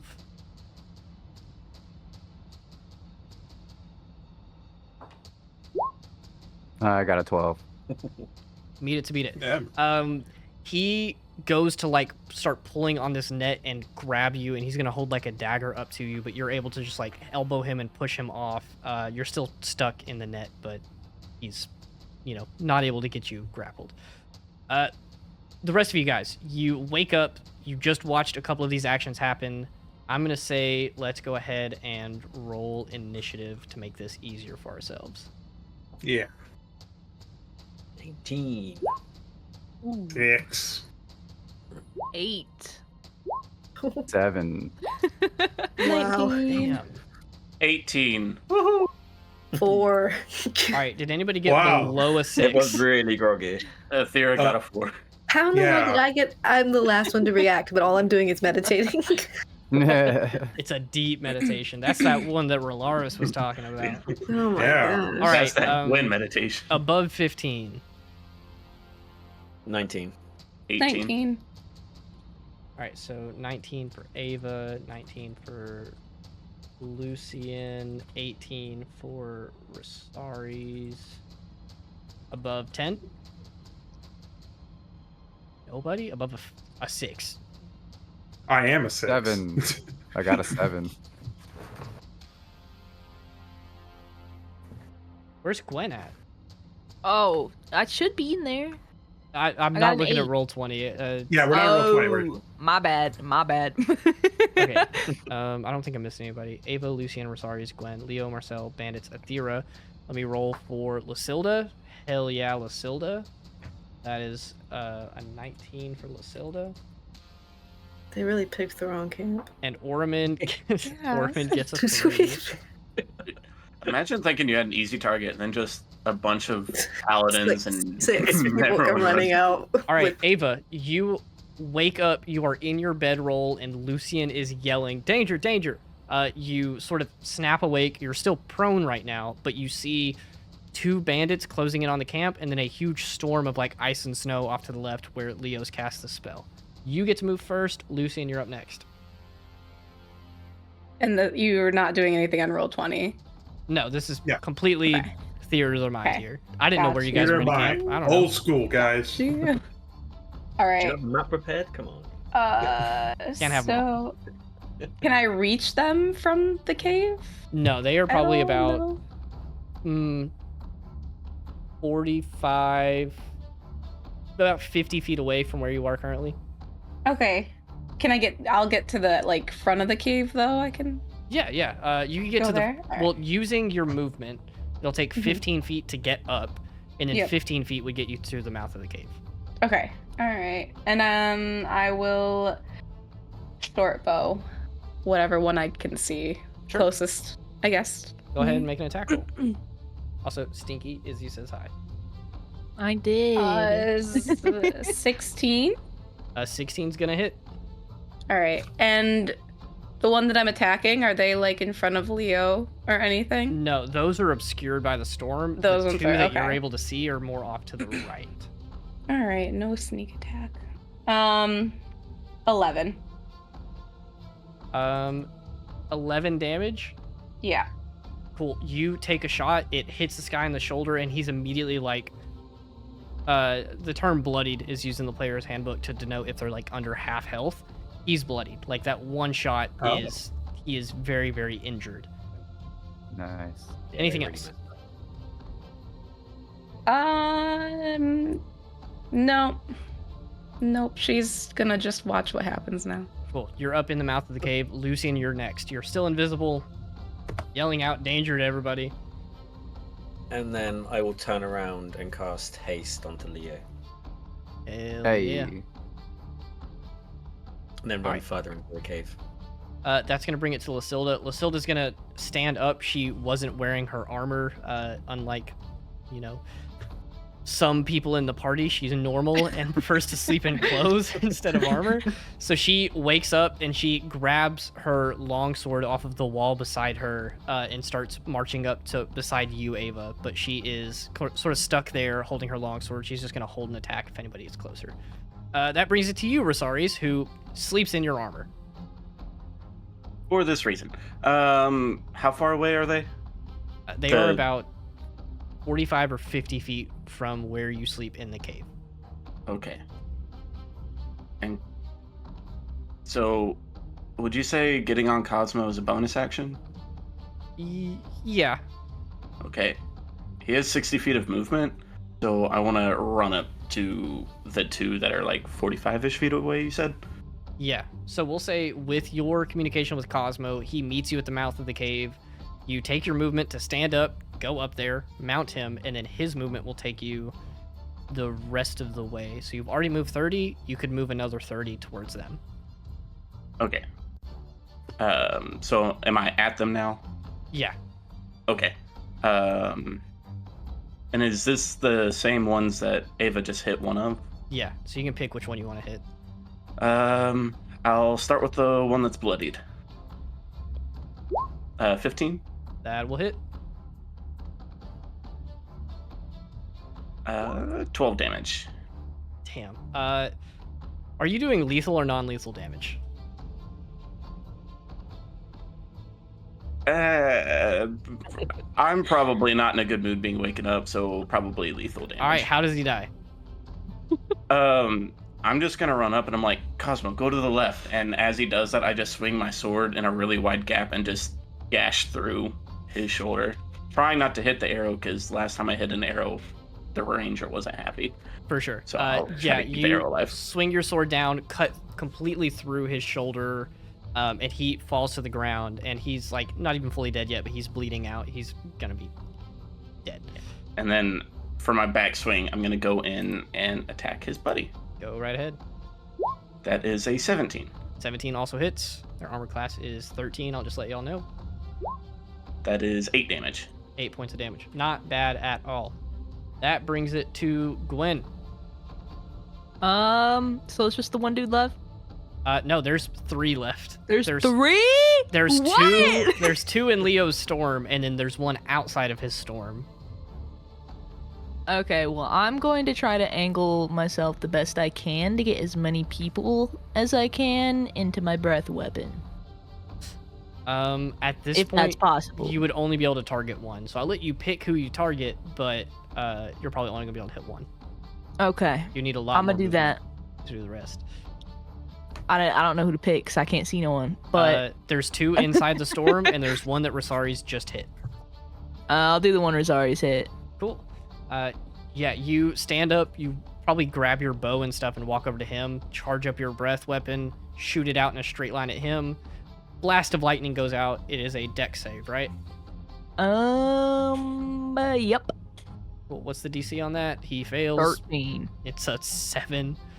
What's the Okay, damage? He takes 9 damage. Ooh. That blast of lightning hits him straight in the chest, and he hits back against a tree and sort of slides down, like sparks arcing off of him. The center of his little leather armor plate's like smoldering and burnt. He's looking very hurt, like he is under half health. And then I'm gonna shoot him with my bow. Sick. All right, yeah, go for it.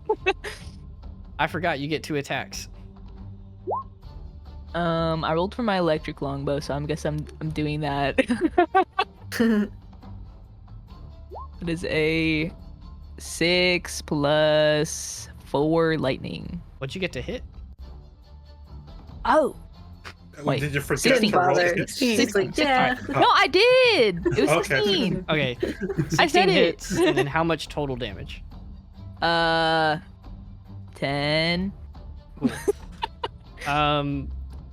You shoot an arrow into this guy, more electricity arcs around him. He is on death's door. This guy has like less than 5 HP left. Okay, that's my turn. Cool. Leo, that is you. You are hasted. You are concentrating on this sleet storm spell that 2 of these people are caught in. You have your shield up.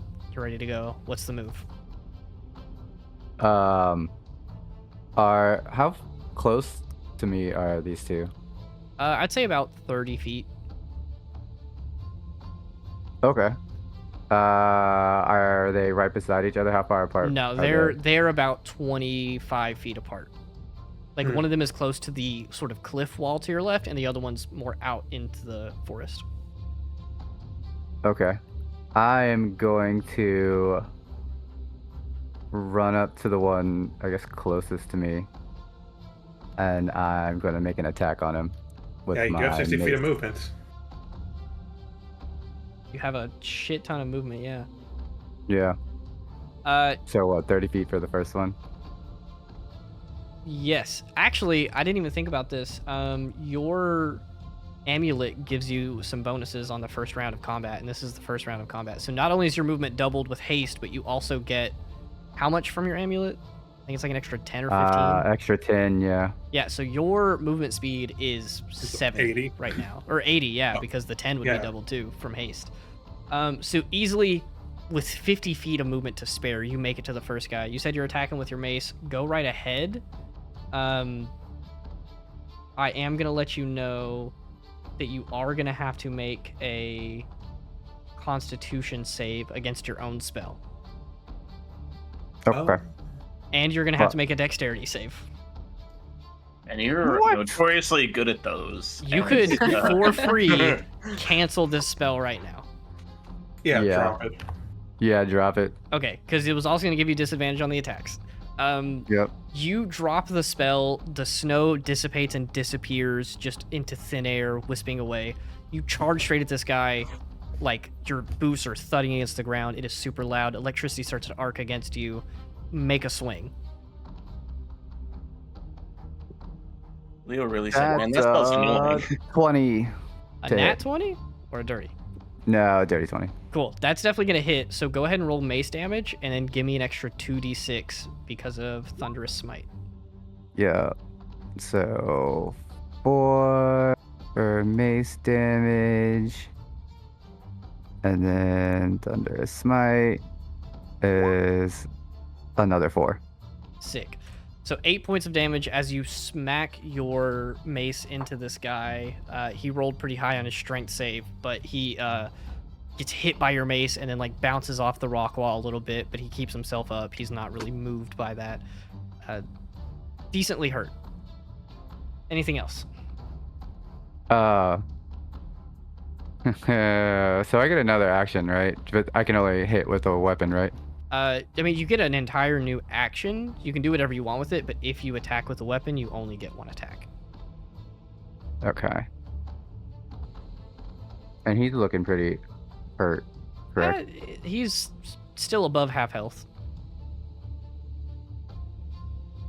Okay, I'm just gonna hit him again. Cool, go for it. 21 to hit. Yep, for sure. What the fuck? 3. Whoa. 3 points of damage. The damage is not there. It's almost like you're a life cleric. Right. Or are you? Anything else? Oh no. No, I think that's all that I can. Oh wait. That when I use the Thunderous Might, it didn't count as a bonus action, right? Because No, of the no, it did amulet? not.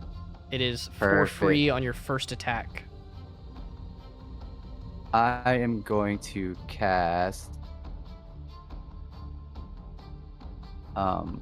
Spiritual Weapon Oh. closer to the second guy over there. Was he like 20 feet away? Yeah. Okay, yeah. All right. You tell me. Can you make an attack with spiritual weapon on the round that you cast it? And yeah, it says you can. And also, what does that weapon look like? It's Marcel. It is. It's Marcel's sword. Hell yeah. All right, go ahead, make an attack roll with that. 16 That hits. for 6 damage. Ooh. Yeah, both of these guys are looking a little hurt, but still above half. That brings Fair. it to Marcel, actually, with the bandits up next. Ugh. This is why Marcel is in a tent, guys. Come on. What's wrong with you people? Marcel opens the tent with because after spending 15 movements of getting up and I guess whatever else move to get out of the tent. We'll just say 5. Yeah. You notice that he's buck naked. Oh, And it's like, I am here! And he pulls out his sword. Not that one, a jock. Damn. And fires Eldritch Blast twice, non-lethally, to the one that's next to Jock, spiritual weapon, because Marcel's like, you have good taste, Leo. Yeah, go ahead and make me 2 attack rolls. They're both going to that same one? Yeah, well, non-lethal, if yeah. something happens. Here. Da-da-da. That's a 13? That will hit, just barely. Okay. And that's the first one does 7 damage. Nice. Okay, that's 17. And the second one does 11 damage. Cool. And that's the end of Marcel's turn. How's the second guy's looking? He's looking very, very hurt. He is on his sort of last limb, also probably at just a couple health. Hey, bye. All right. Marcel will be like, okay, guys, let's not try killing them. And Hen's turn. With that, one of them's already dead. The rest of them are all looking very no. hurt. The one in front of Leo, who is like the most okay at this point, sort of like drops his bow on the ground and raises his hands up. He's just like, okay, yeah, sorry. He's gonna disengage and start running away from you. And then the other 2 are gonna see that happen, and they're also gonna look at each other, and they're also gonna get up, disengage, and start just running off into the woods.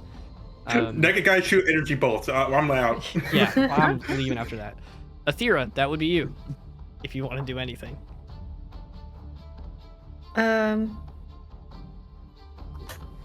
They're all running away. Okay.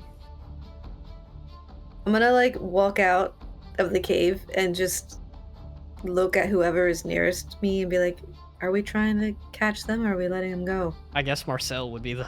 naked Perfect. Marcel. Or you have Marcel on one side of you and Gwen on the other, and they are trying really hard not to look at each other. Hey, So Sarah. I just say it straight, expecting one of them to answer. Yeah, I say we should capture him. I think we should just let them go. Can you heal the one on the floor? The dead one? Oh, that's a shame. But yeah, I'm okay with capturing him. You know, remember earlier when I said I really would not like to be flashed? You should be careful what you say, Gwen. Yeah. A little breezy outside, isn't it? Yeah, maybe you should go back in the tent. Mm-hmm. There's thieves. Well, then They're run gone after now. And that's like, I guess that's our 6 seconds. So who's next? Yeah, I'm not doing anything else. Okay, yeah. At this point, Orman like stands up and he's charging out with his battle axe as they're running away, and he's just like, "Yeah, you better leave." And then he kind of like smacks it on the ground a little bit, very uncertainly. I think they got scared. I think you scared them off. It would be the rest of you guys in initiative order, so you can just kind of decide what to do as they're running off into the woods. Well, if no one's going to do anything, Marcel will just point his sword. If they're within 120 feet, he will just shoot both of them to knock them out. Sure. Go ahead. Give me 2 attack rolls. At disadvantage because they are running into the forest, so they're going to Okay. be Yeah, I see what you're saying. obscured. Yeah, to roll both of them at disadvantage. I First roll. recently refreshed myself on the rules of like obscured stuff, and if they're running through foliage, they're considered obscured. First disadvantage was a 15, That hits still. and it did 6 damage.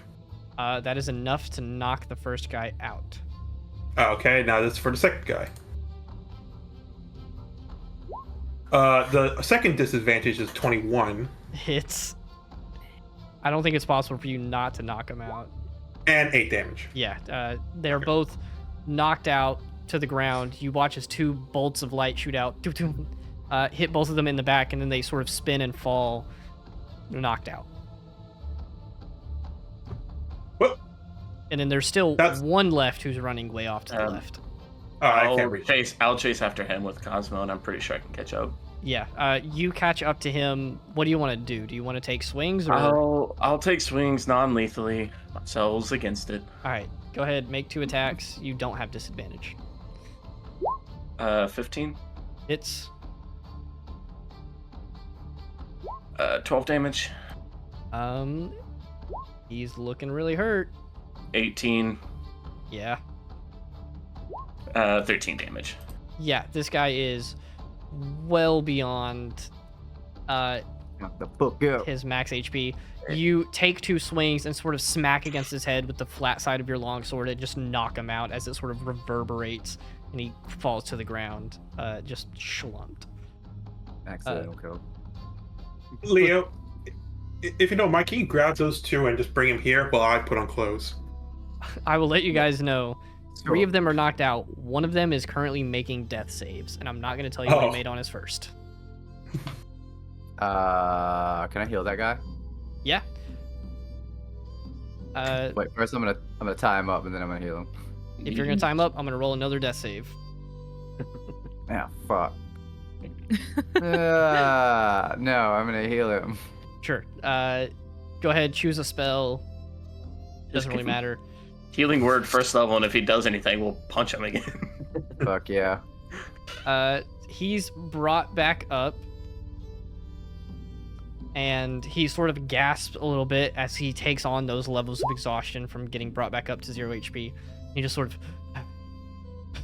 oh shit, and he just sort of like drags his head down and looks up at the 10 of you that are here, all standing up. Tilanche is sitting there like with her dagger ready, but she was not about to attack anybody. Wrong party. He sort of holds up his hands and he's like, yeah, this is not the first time it's happened. That's not good. Yeah, I'm gonna tie him up. He lets you tie him up. You get him posted to a tree. He's sitting there as you guys bring the other 3 in who are also knocked out. What do you guys do with them? This guy's sitting there watching you guys, and he's just kind of making little comments just like, hey, you know your tying form could use a little bit of work. I could show you how to fix it. No thank you. But I appreciate that. Yeah, you guys are very nice. Yeah, very polite for guys that just tried to kill us. I'm sure I could show him how, so don't worry about it. He talks to you and he's like, well, I mean, the plan wasn't to kill you. The plan was to rob you. Those are 2 completely different things. Yeah, but we Oh, yeah, want definitely. stuff robbed, so... Well, that's a personal problem. I don't know. It's... No, it's a personal problem for you. Look at yourself right now. Yeah. It is now a personal problem for you. Speaking of personal problems, I'm gonna go ahead and take all of their weapons away from them. The guy just kind of, yeah, that's fair. You get, I'm assuming, all of them tied up. 3 of them are still knocked out, and then that guy's just sitting there looking around just like, so, what do we do now? Do you guys have any food? What? I'm hungry. Not for you. Why did you guys keep So- them? So, I was no, gonna just They're one gonna question. annoy us. I was gonna let him No, but- run. I really want to Yeah. question Yeah, them. me too. I just wanted to go back to sleep. I'm not gonna lie, guys. I'm actually feeling pretty Seriously. good. Of just course wanna- you do. I just want to question them. Well, question him. The guy's bored. Okay. He's hungry. Yes, we don't want to share our stuff. Yeah, fair enough. Okay, I got some questions for you guys. Okay. Yeah, sure. I'll definitely answer them. Okay. Do you prefer the color red or blue? I'm a fan of red. I'm a purple guy myself. No? Okay. Yeah, so. These why are are you your guys, questions. huh? Nothing. Go ahead. Oh, I was about to say, so why do you guys, like, steal? Because you don't seem good at it. Because, I mean, I know Lucian's not the best at math, but you kind of were outnumbered. Well, I'm gonna be honest. We thought there were just one or two of you here in the tent. We thought you were pretty stupid for leaving a fire going, and then we decided, hey, we're gonna show up and rob you, and then, oh no, there's 10 of you. Yeah. You should do better, like, you should do better reconnaissance, maybe. Your scouting needs some work. Exactly. I'm not the scout. Don't blame me. Which one's the scout? He nods his head at one of the guys who is knocked out. It was the one with the bow. Oh. Marcel, you gotta tell him. Yeah. So, do you four, like, are you guys, like, some kind of polyamorous relationship? Because you four seem very close, like, No, I brought up Okay. the idea. They shut it down immediately. What? Oh, okay. So it's getting a little deeper. So do you guys sleep in like the same place or something? Like, is there? I am like, going a to nice cut them free, Marcel. He's sitting there Like, talking to how do you- Marcel, and he's like, "Not anymore. We used to. We used to like share bunk beds and my stuff, but God. then they got really uncomfortable, so we don't sleep in the same room anymore." Yeah, I can see that. Yeah, it's kind of an issue. You know, So- I would give you like a little taste of food if you can rate it. Like a 1 out of 10. Yeah, gladly. Yeah. Okay, I'm gonna get some of the leftovers of the shit I made.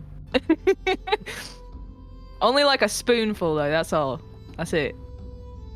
You get some of the food and you give it to him. He gets 1 temporary HP, and he's just like, "No, this is really good. Like, this is excellent. Have you guys tried this?" Thank you. Oh my Yes. god. Someone likes my cooking, guys. This is great. Maybe we should bring him along. Yeah, you guys seem pretty fun. Yeah. They're like a kind of like a. Do you guys Kinda want to like rob beer- people? No. But it'd be kind of cool if you guys Sometimes. just hang out with us. I You'd think be like like our entourage. Sometimes.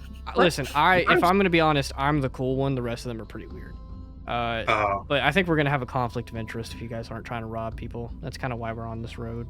I think you maybe need to take some lessons from Snatch the Goblin because he did a much better job than all of you. and Yeah. he's just one guy. Hey, we You got- scared him out. This is our territory. He used to roam these parts, and then we got him out.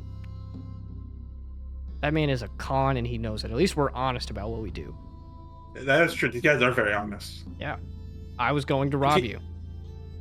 I Do still you guys have, would. like, do you guys have names? Like, I would like to know your guys' names. Like who are you people? My name's Gerald. Okay, Gerald. How's that guy over there? The scout. The scout, his name was Oliver. Oh, I get it. He looks at Leo. I get it. What are we getting here? Yeah, What? are we getting? What? You don't get it? No. I don't. Oh yeah, there was this one archer wears green all the time, but I don't. Nothing. Okay. Yeah, I got him.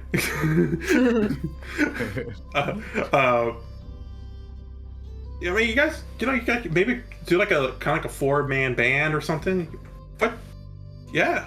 No, it's a lot easier to steal stuff.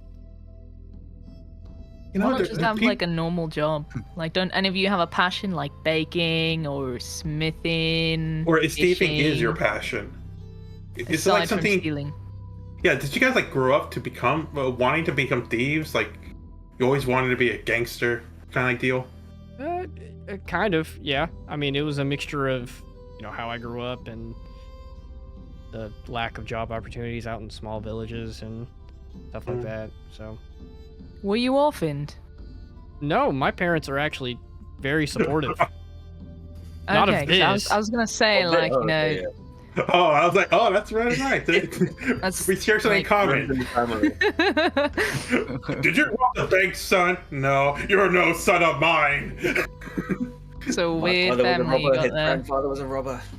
And you can't even rob yourself a bank. Ugh. So, Well, I think we should take these guys to the proper authorities.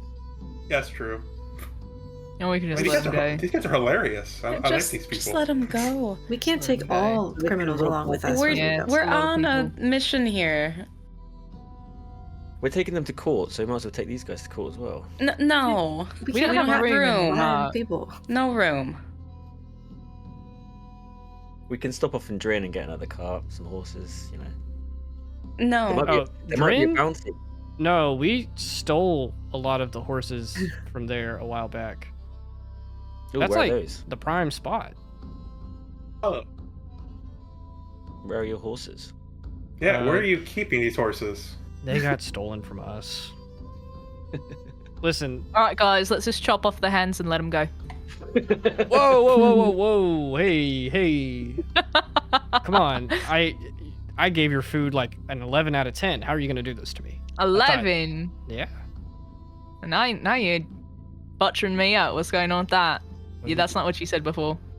You're like 9 out of 10. What? No. I just said it was really I good. think- I didn't even give it a number. I think. No, you did. I swear. That's how I was hearing things in my head. Zim does respond in your head, and he's just like, "Yeah, that was me." Okay, A little too Zim. spicy. Okay, whatever. So how about that? Yeah, you know, we can be all nice and friendly and maybe walk to Terra's way, or we might go towards Gwen's idea. I was you- just joking. I didn't actually mean it. But I mean, Are you gonna be can mad do if what you want. we like try to dip out? Marcel's halfway like, there? What if we hog tie you? oh yeah, hot tying is pretty funny. Drag you on the back of the horses? That's Or the wagon? a form of torture. No. Yes. No. Man, you could be a lot. You could be a lot. You know, help us out here, or you know, hog tie behind a cart.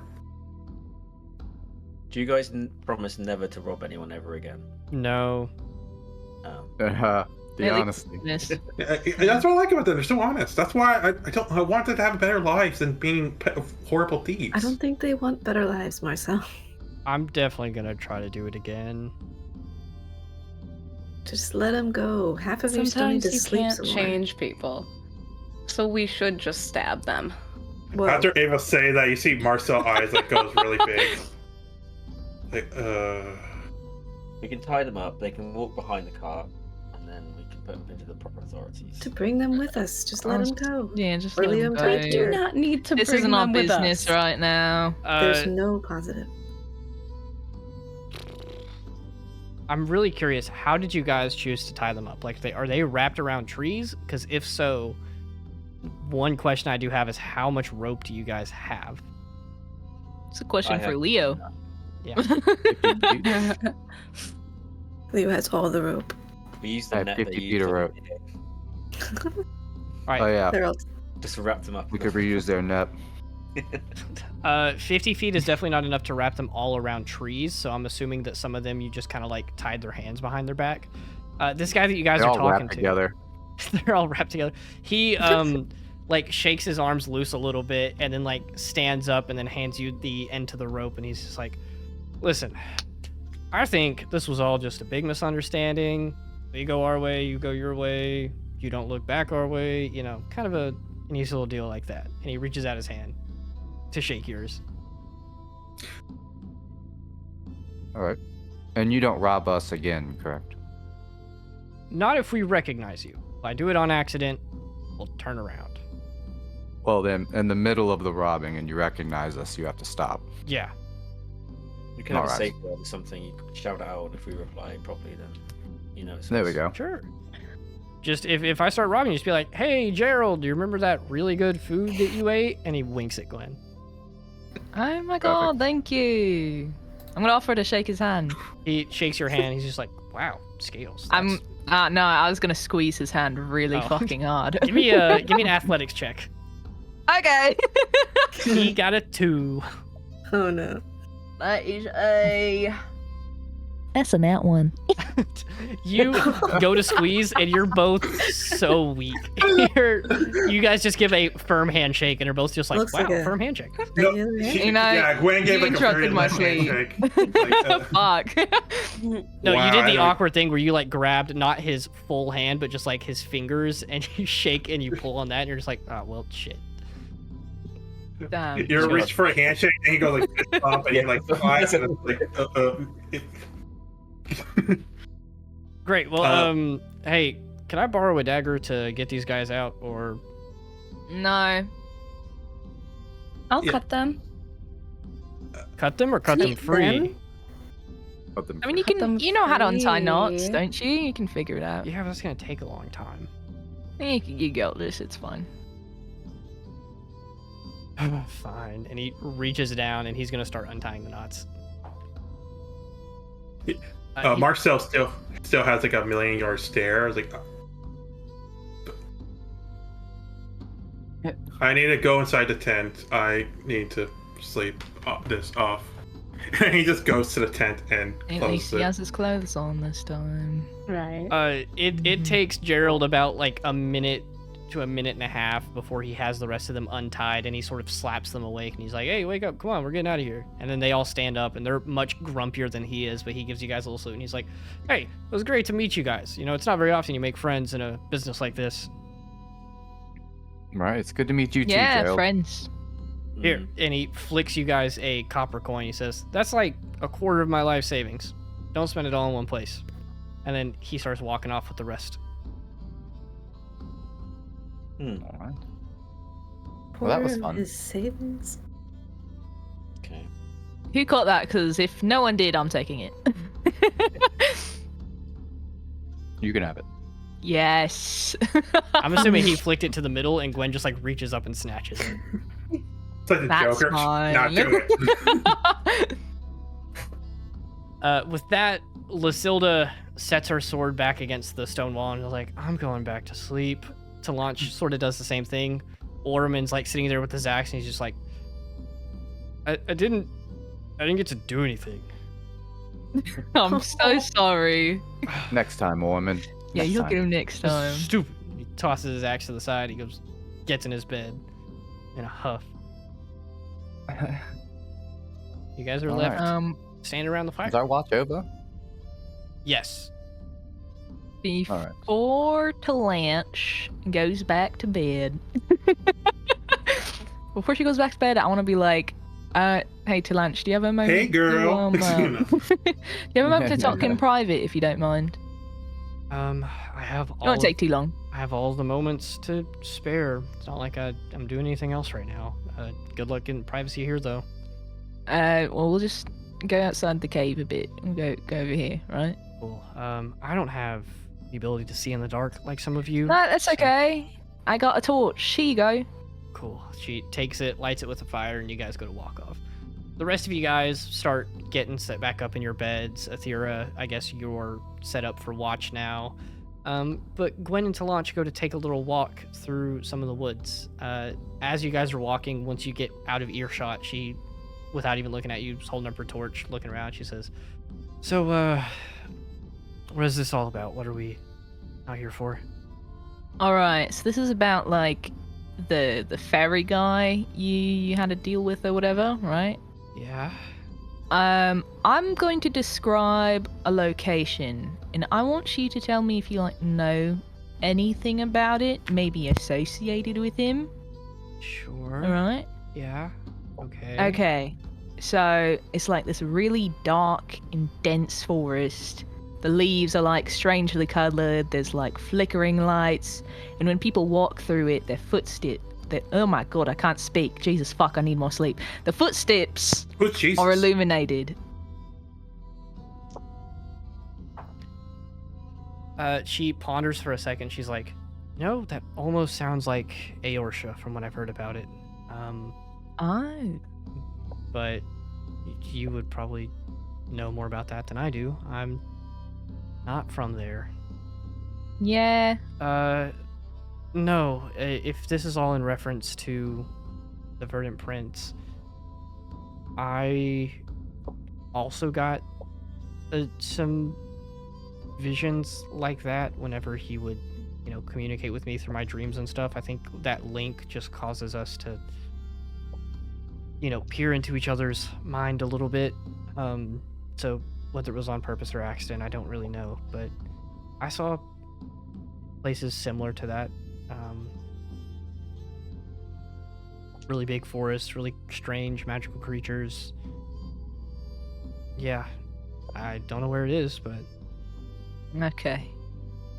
All right. Well, thanks for the help. That was pretty much it. sure, okay. Glad Just to know. don't want people asking in case it sounded weird.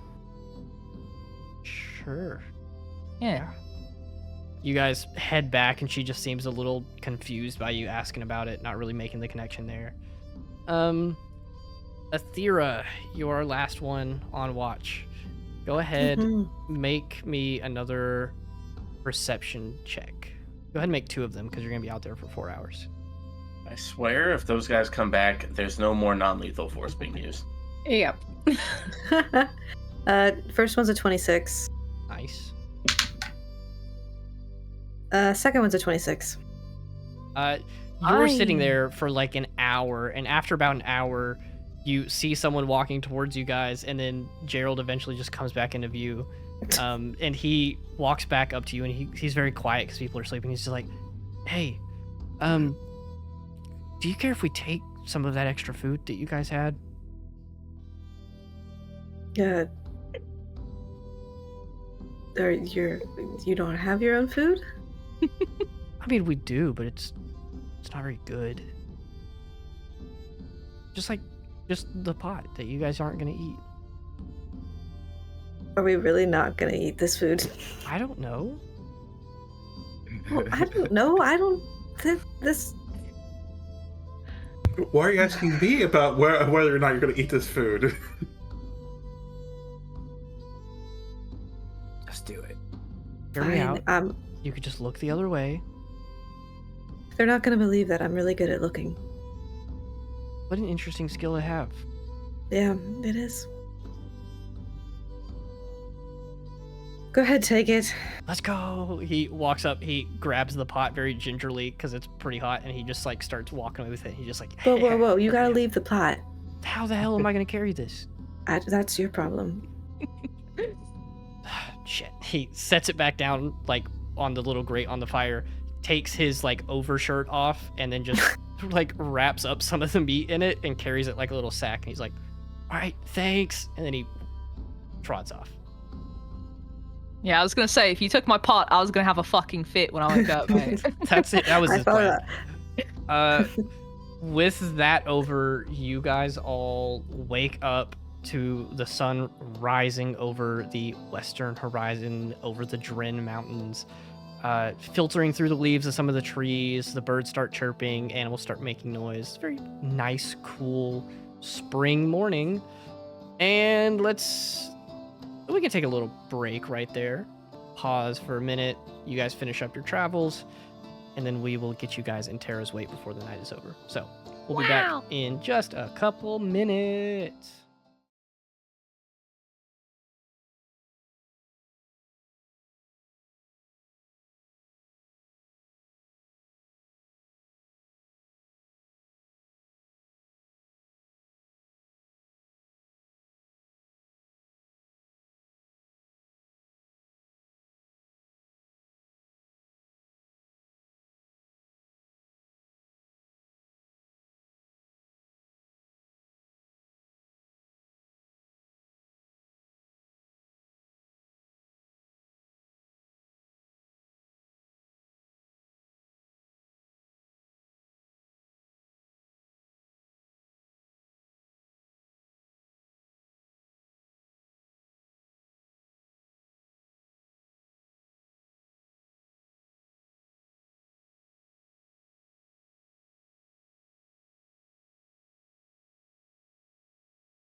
the night passes.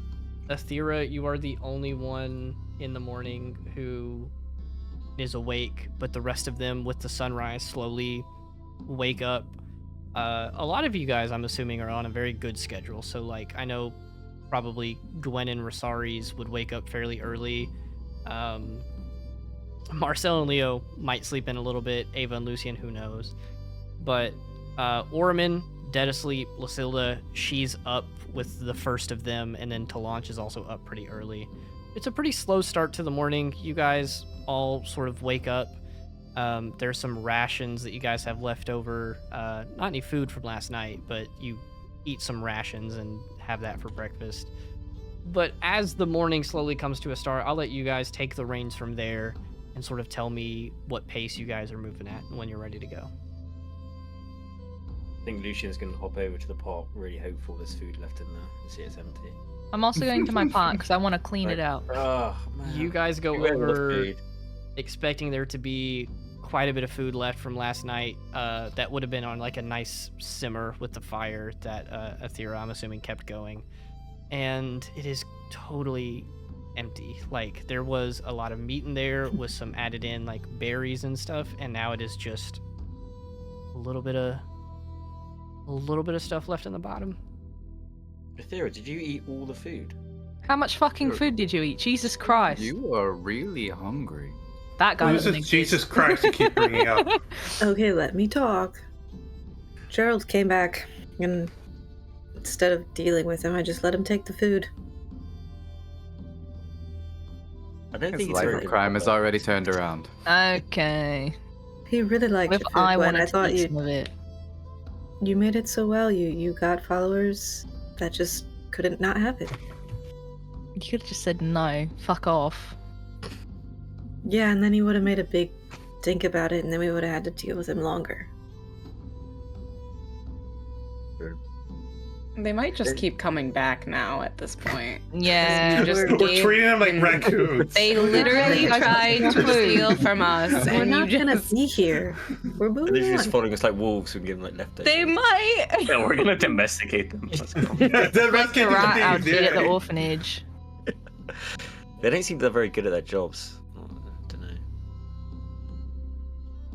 know. Yeah. Yeah. Well, might as well clean this out, so... Alright. So what's for breakfast? I don't know, rations? Oh. Lucilda offers right. you a set of rations, Leo. She's currently sitting there eating one, but she has some extra to spare, so she just gives you one. Gives you a little smile, says, I think, well, I'll probably be fine. We're almost to Terra's weight anyway, right? Alright. Well, thank you.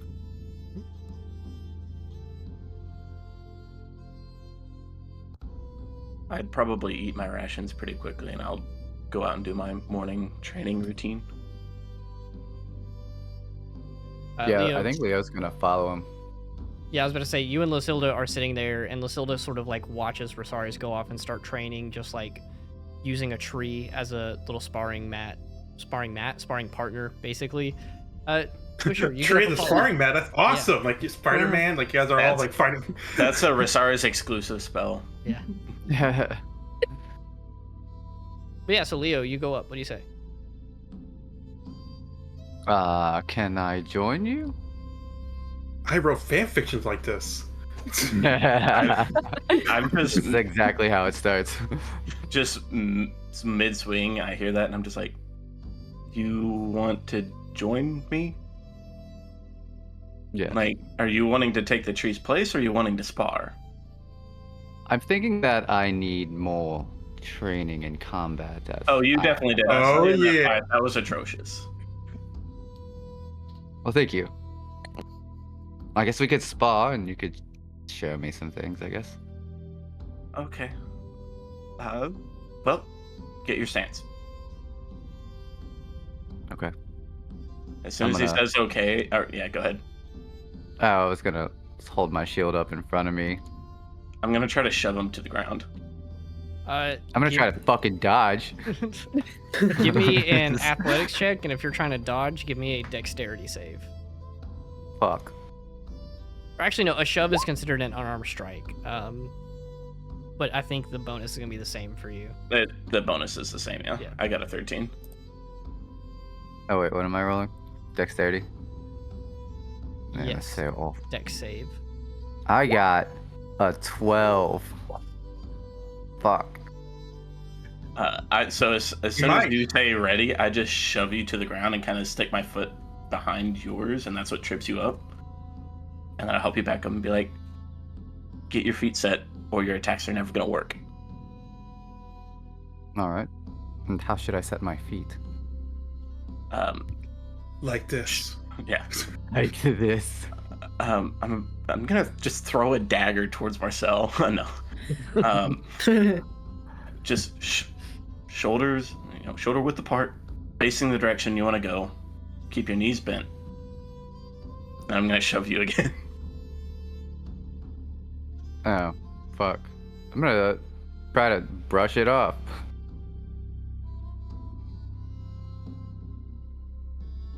Are we doing the same rolls? Okay. 13 again. If you want to resist it, you could do a strength check instead. Yes. Dude, I am rolling so bad. Please beat me.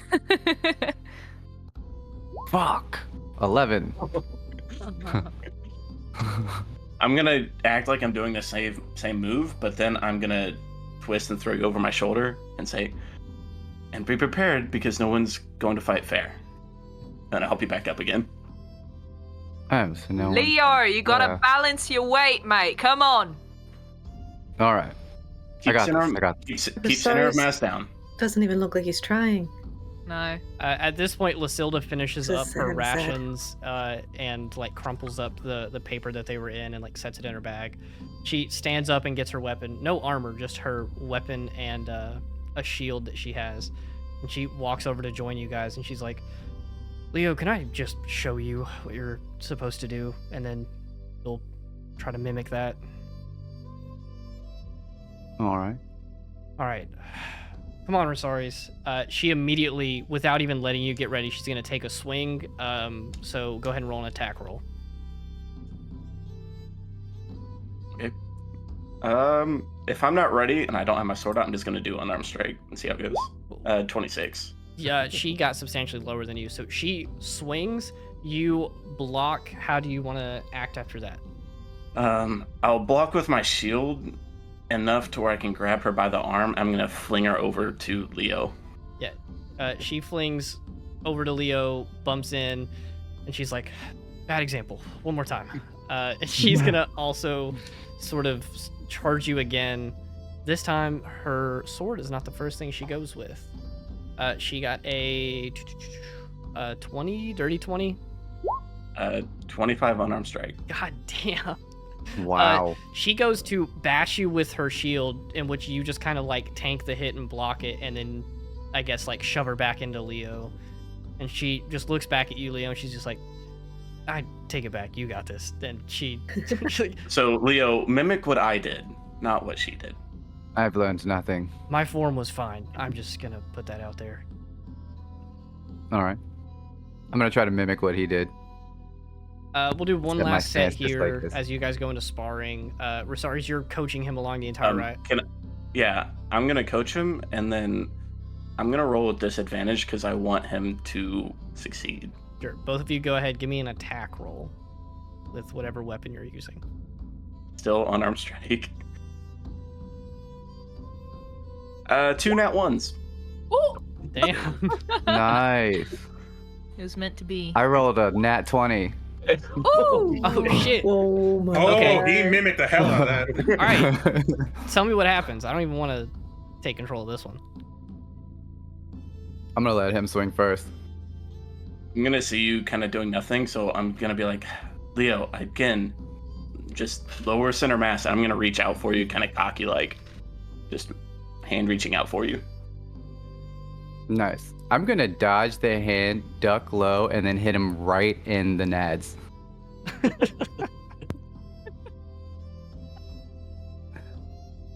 Give me 1 second. I'm gonna do something. Con save. Yeah. I'm fine. I don't throw up. There is a little bit of a wheeze though. You Perfect. have to take. Leo, what's your strength modifier? +2. You take 2 points of Okay. whatever damage. It could be psychic. I don't care. Not What? everyone always fights fair, right, Resaries? You've learned well, and I'll heal myself up. Lucilda's watch. She just goes, "Ooh, damn." Gwen's just laughing in the fucking distance. Leave it to the Cortayans to fight like that. You guys keep sparring for a little bit. Everybody else, what are you guys doing early in the morning as the sun is just peeking past rising? Marcel never left his tent. Still in there. I'm still cleaning the pot out. Has anyone seen Marcel? To No. the tent and kind of shake the flap as if I were knocking. Marcel, you awake? Marcel. I don't know. I'm gonna open the flap and go in. Hey, You just see, but don't worry, Marcel's perfectly dressed. that's. In fact, His titties are out. in fact, you probably think he actually never took off his clothes after the fight. That's normal. Like he's wearing the same thing he wore when he fought. Does he look okay? This is what he's doing right now. Quick answer: no. You're a high insight character. Marcel is off. Yeah, he's Hey. going puzzling and really thinking. I'm assuming, are you sitting down or something? Yeah, he's crisscross applesauce. Yeah, I'm gonna get down on my knees beside you and just kind of awkwardly. Are you? You look like you're not doing okay. What's wrong? People can change. That's what I hope for. All I ever wanted to hope that people can change. But Yes. and Is now there I'm going some- to Terra's Weight, place where my brother is, who is trying to kill me, and he's the one I want to help the most. He is being turned by a bunch of terrible people to become the person who's wanting to take everything from innocent people, and I don't want to be the guy to kill him. I've been told by so many things that my responsibility is to uphold what I'm supposed to do. And now here I am being forced into Terra's weight. And I feel like I'm back to nothing. And here I am, back to nothing. Because people can't change. I think it is safe to assume that although Athira is the one that went into the tent, just about everyone in camp heard that, and multiple of you guys are probably paused and listening in.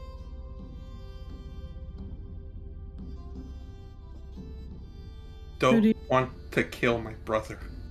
You don't have to. No one's making you. Why am I going to Terra's Weight? This is the reason why I avoided this place. So I don't have to confront him. I don't want to confront the things that he have done, the things that people manipulate him to do. I don't want to confront that. But I'm being pulled here for some reason. I could leave, but no. Unfortunately, I picked up the wrong mask, the wrong day, and now he wants me to confront it. I can't. That's what he's been talking to me, telling me to confront it. I don't want to confront it. I just want to help people. I'm gonna reach out and take Marcel's hand.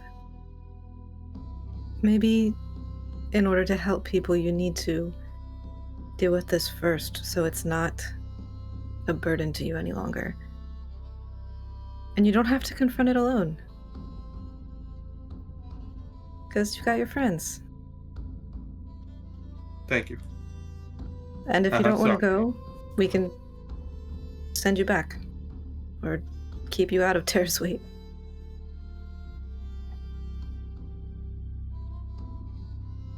I don't want to go. But Okay. it just keeps repeating. What does Marcel? Whoa. Where'd you come from, mate? Comes out of Whoa! nowhere. Yeah. We said we Yeah. all heard it. Everybody Did you come heard in it. the I just It's a imagine you like tent. teleporting.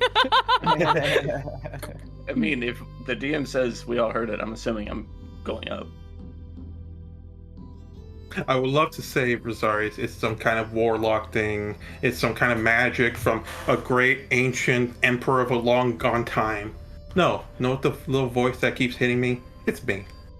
I always keep on telling myself I should do it. That's the person who keeps wanting to do it, but I don't want to do it. But I keep... Don't... So I've been bottling up this for a long time. Now we're here. Lucian, I think it's time you look into that mask. Or to identify it. If It's you not can even do here. that. Lucian just appears next to you. Yeah, I can do that. I'm gonna try and reach for the mask. You should aim for this. Okay, I'll start casting Identify and do it within like 6 seconds. Sure. Are you casting it ritually or just as an action with a spell slot? I can, as my ability, I can cast it without ritual speed. Yeah. Oh, that's right. Yeah. You cast it, and within a couple of seconds, your Identify comes back. It is a fully mundane mask. The Identify spell is typically one that gives you quite a bit of information. So with your knowledge of like history and books and things like that, aided by magic here, it is just decorative. It is a ritualistic thing that was given to dead people to sort of help them embody the spirit of the deities that they like saw as divine or important, but the actual mask itself, zero magical properties. Marcel, you need to take that mask off right away.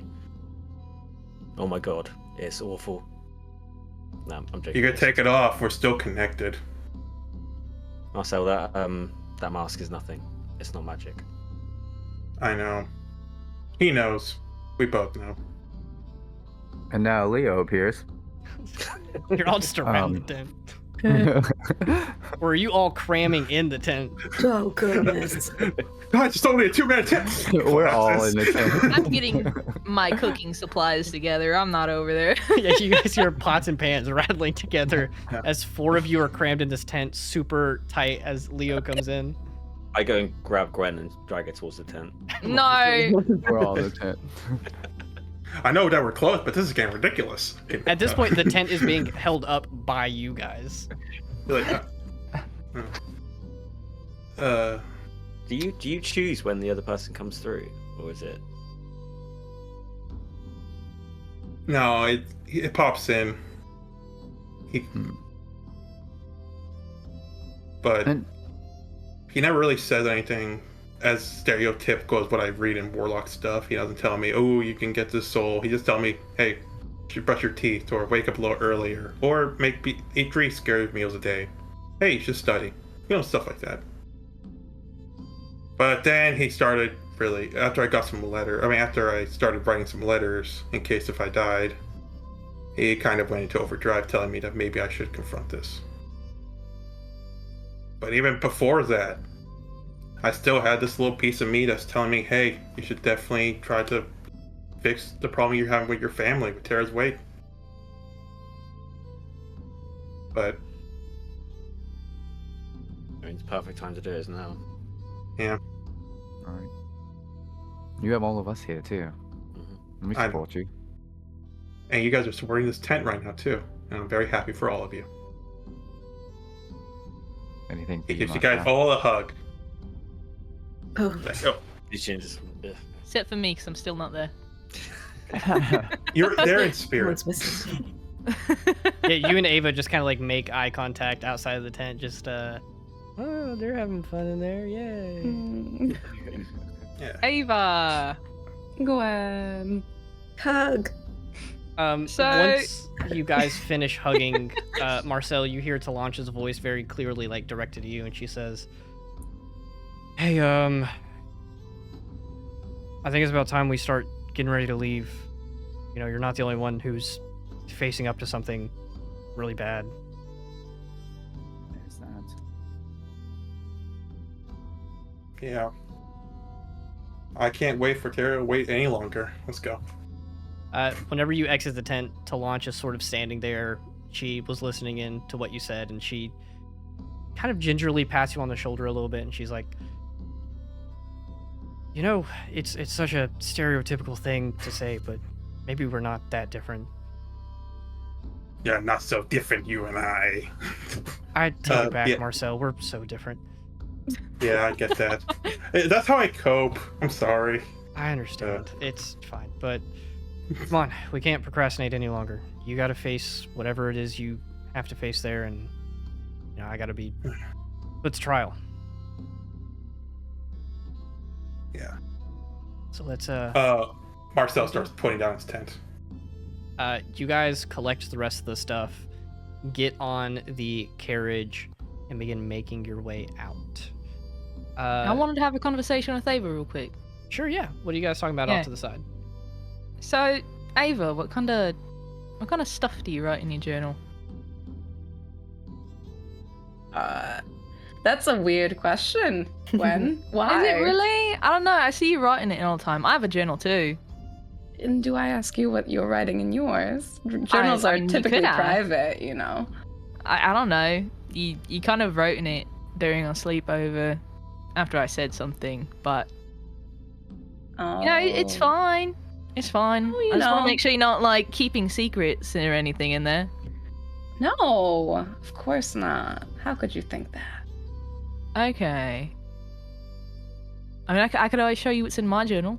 I don't mind. We could share journals. No, I think I'm good. She'll just turn and walk away. That's fine. That's all right. Could So- have helped me, you know, finish packing up this stuff, but you know, just walk away. But it's fine. She just waves as she's walking. Okay. I'm gonna come over and be like, what was that all about? Nothing. Don't worry about it. She left you to clean all this up on your own. Yeah, I asked her a question. She didn't like it. Hmm. It need is help? what it is. Yeah, thank you. Yeah, that'd be great. Walks. that I'm just kidding. Oh my god. Just kidding. And then Lucilda I'll help. comes up, and then she Vera, walks if away. you do that, the flower it's gone. It's going in the fire. Whoa, that's I'm kidding. drastic. I'm kidding. All right, Okay. relax. I just asked her about the journal. You know, remember when we? Oh, yeah. Well, one of you I guys. wasn't there. It was you, right? It was you that saw her. Oh Writing yeah, in that that. was me. Yeah. Yeah. Did you find out what was in it? No. She did have it out during our sleepover, though. Oh, you should have got a peek.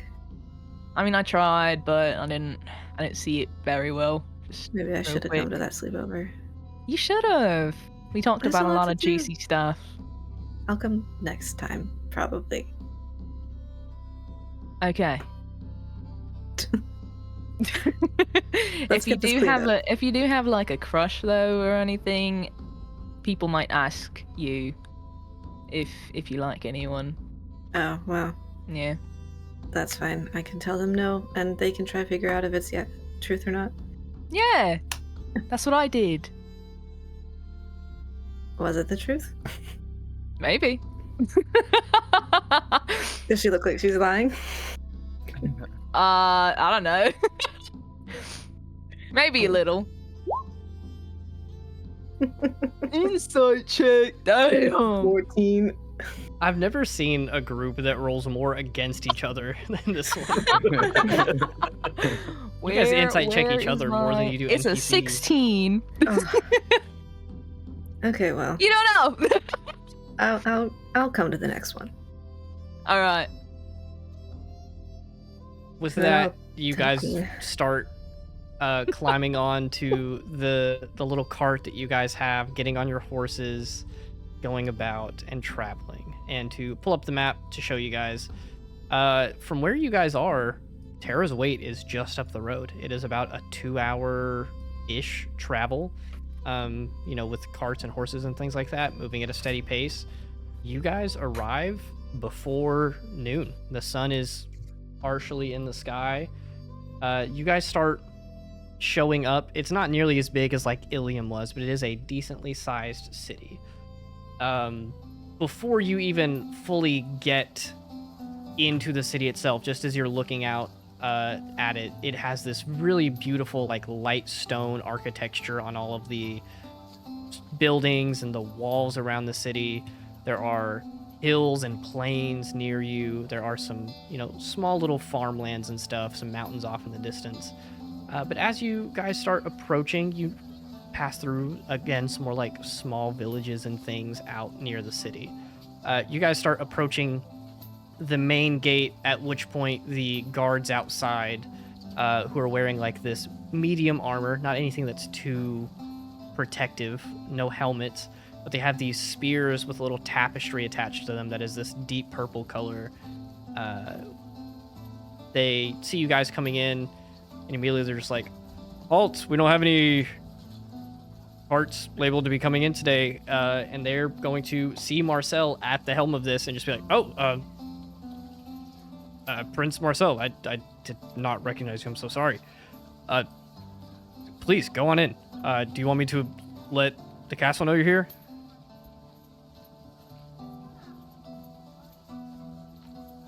Oh, come on, Chimerical, please. Okay. Yeah. Yeah. Okay. Go back. Okay. Yeah. You know what? Castle. Yes. Talk to the people in the castle. Yeah, that's a good idea. Do that, please. Yeah, of course. Yeah. He leans over to another guard and he's like, "Hey, get word to Demont Keep that Marcel is here. They'll want to know about that immediately. We let them know, Prince, Your Highness, and they should be expecting your arrival sometime soon. Would you like an escort? Do you want any assistance getting there?"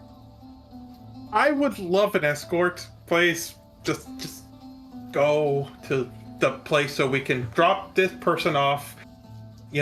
Escort us to this place because we need to go take this person to jail. Right. Yes. Absolutely. He waves over a couple other guards, and then he and two others sort of get around the cart and then begin walking guys up through the cobblestone streets in Terra's Weight. Immediately as you guys are going through with a guard escort, some heads start to turn and people start to look. You hear people whispering like, "Hey, that's the prince. That's the prince who like ran away and went to that school. Why does he have 10 people in there?" After about 5 minutes or so, Marcel, you hear a small little voice from an alleyway calling out to you. You hear just a little, "Psst, Marcel! Marcel!" You look over, and it's this, 8 or 9-year-old boy. He's got, short hair, little, scraggly face. A couple of his teeth are messed up a little bit. He's got freckles, light-colored brown hair. And he's, whispering at you from an alleyway. He's like, "Psst, Marcel!"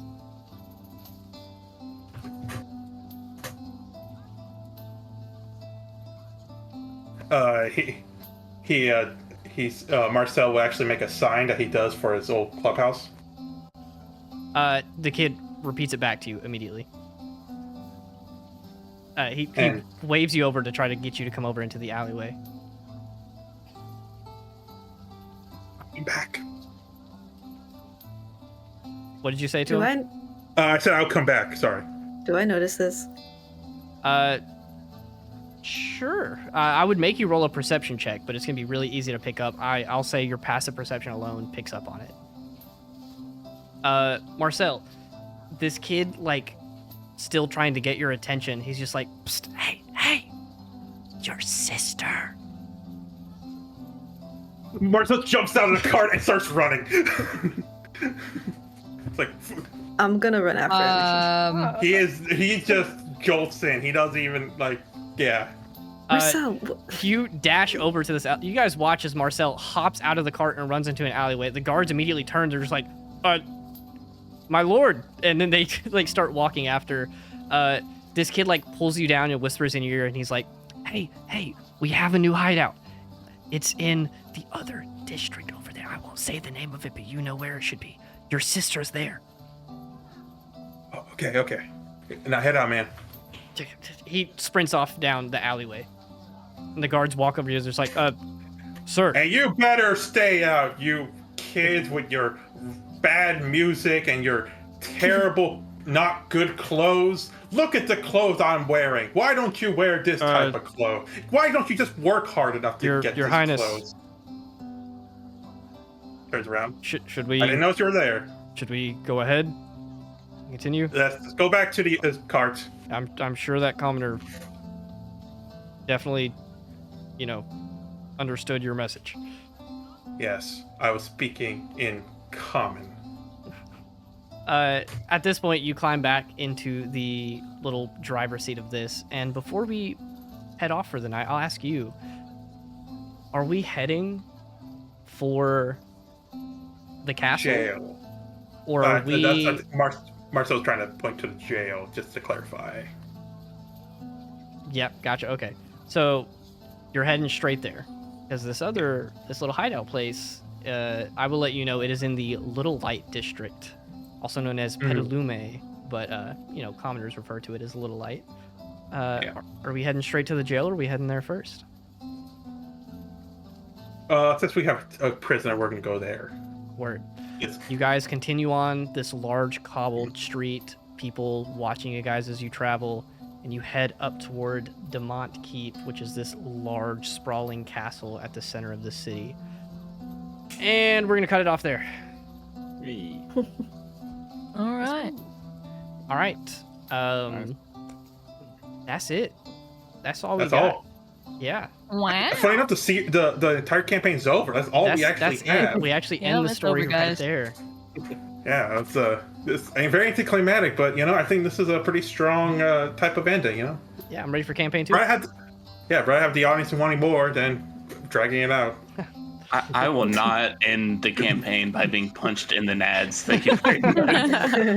Leo's Honestly, the real I think we're satisfied. I'm completely satisfied with the story.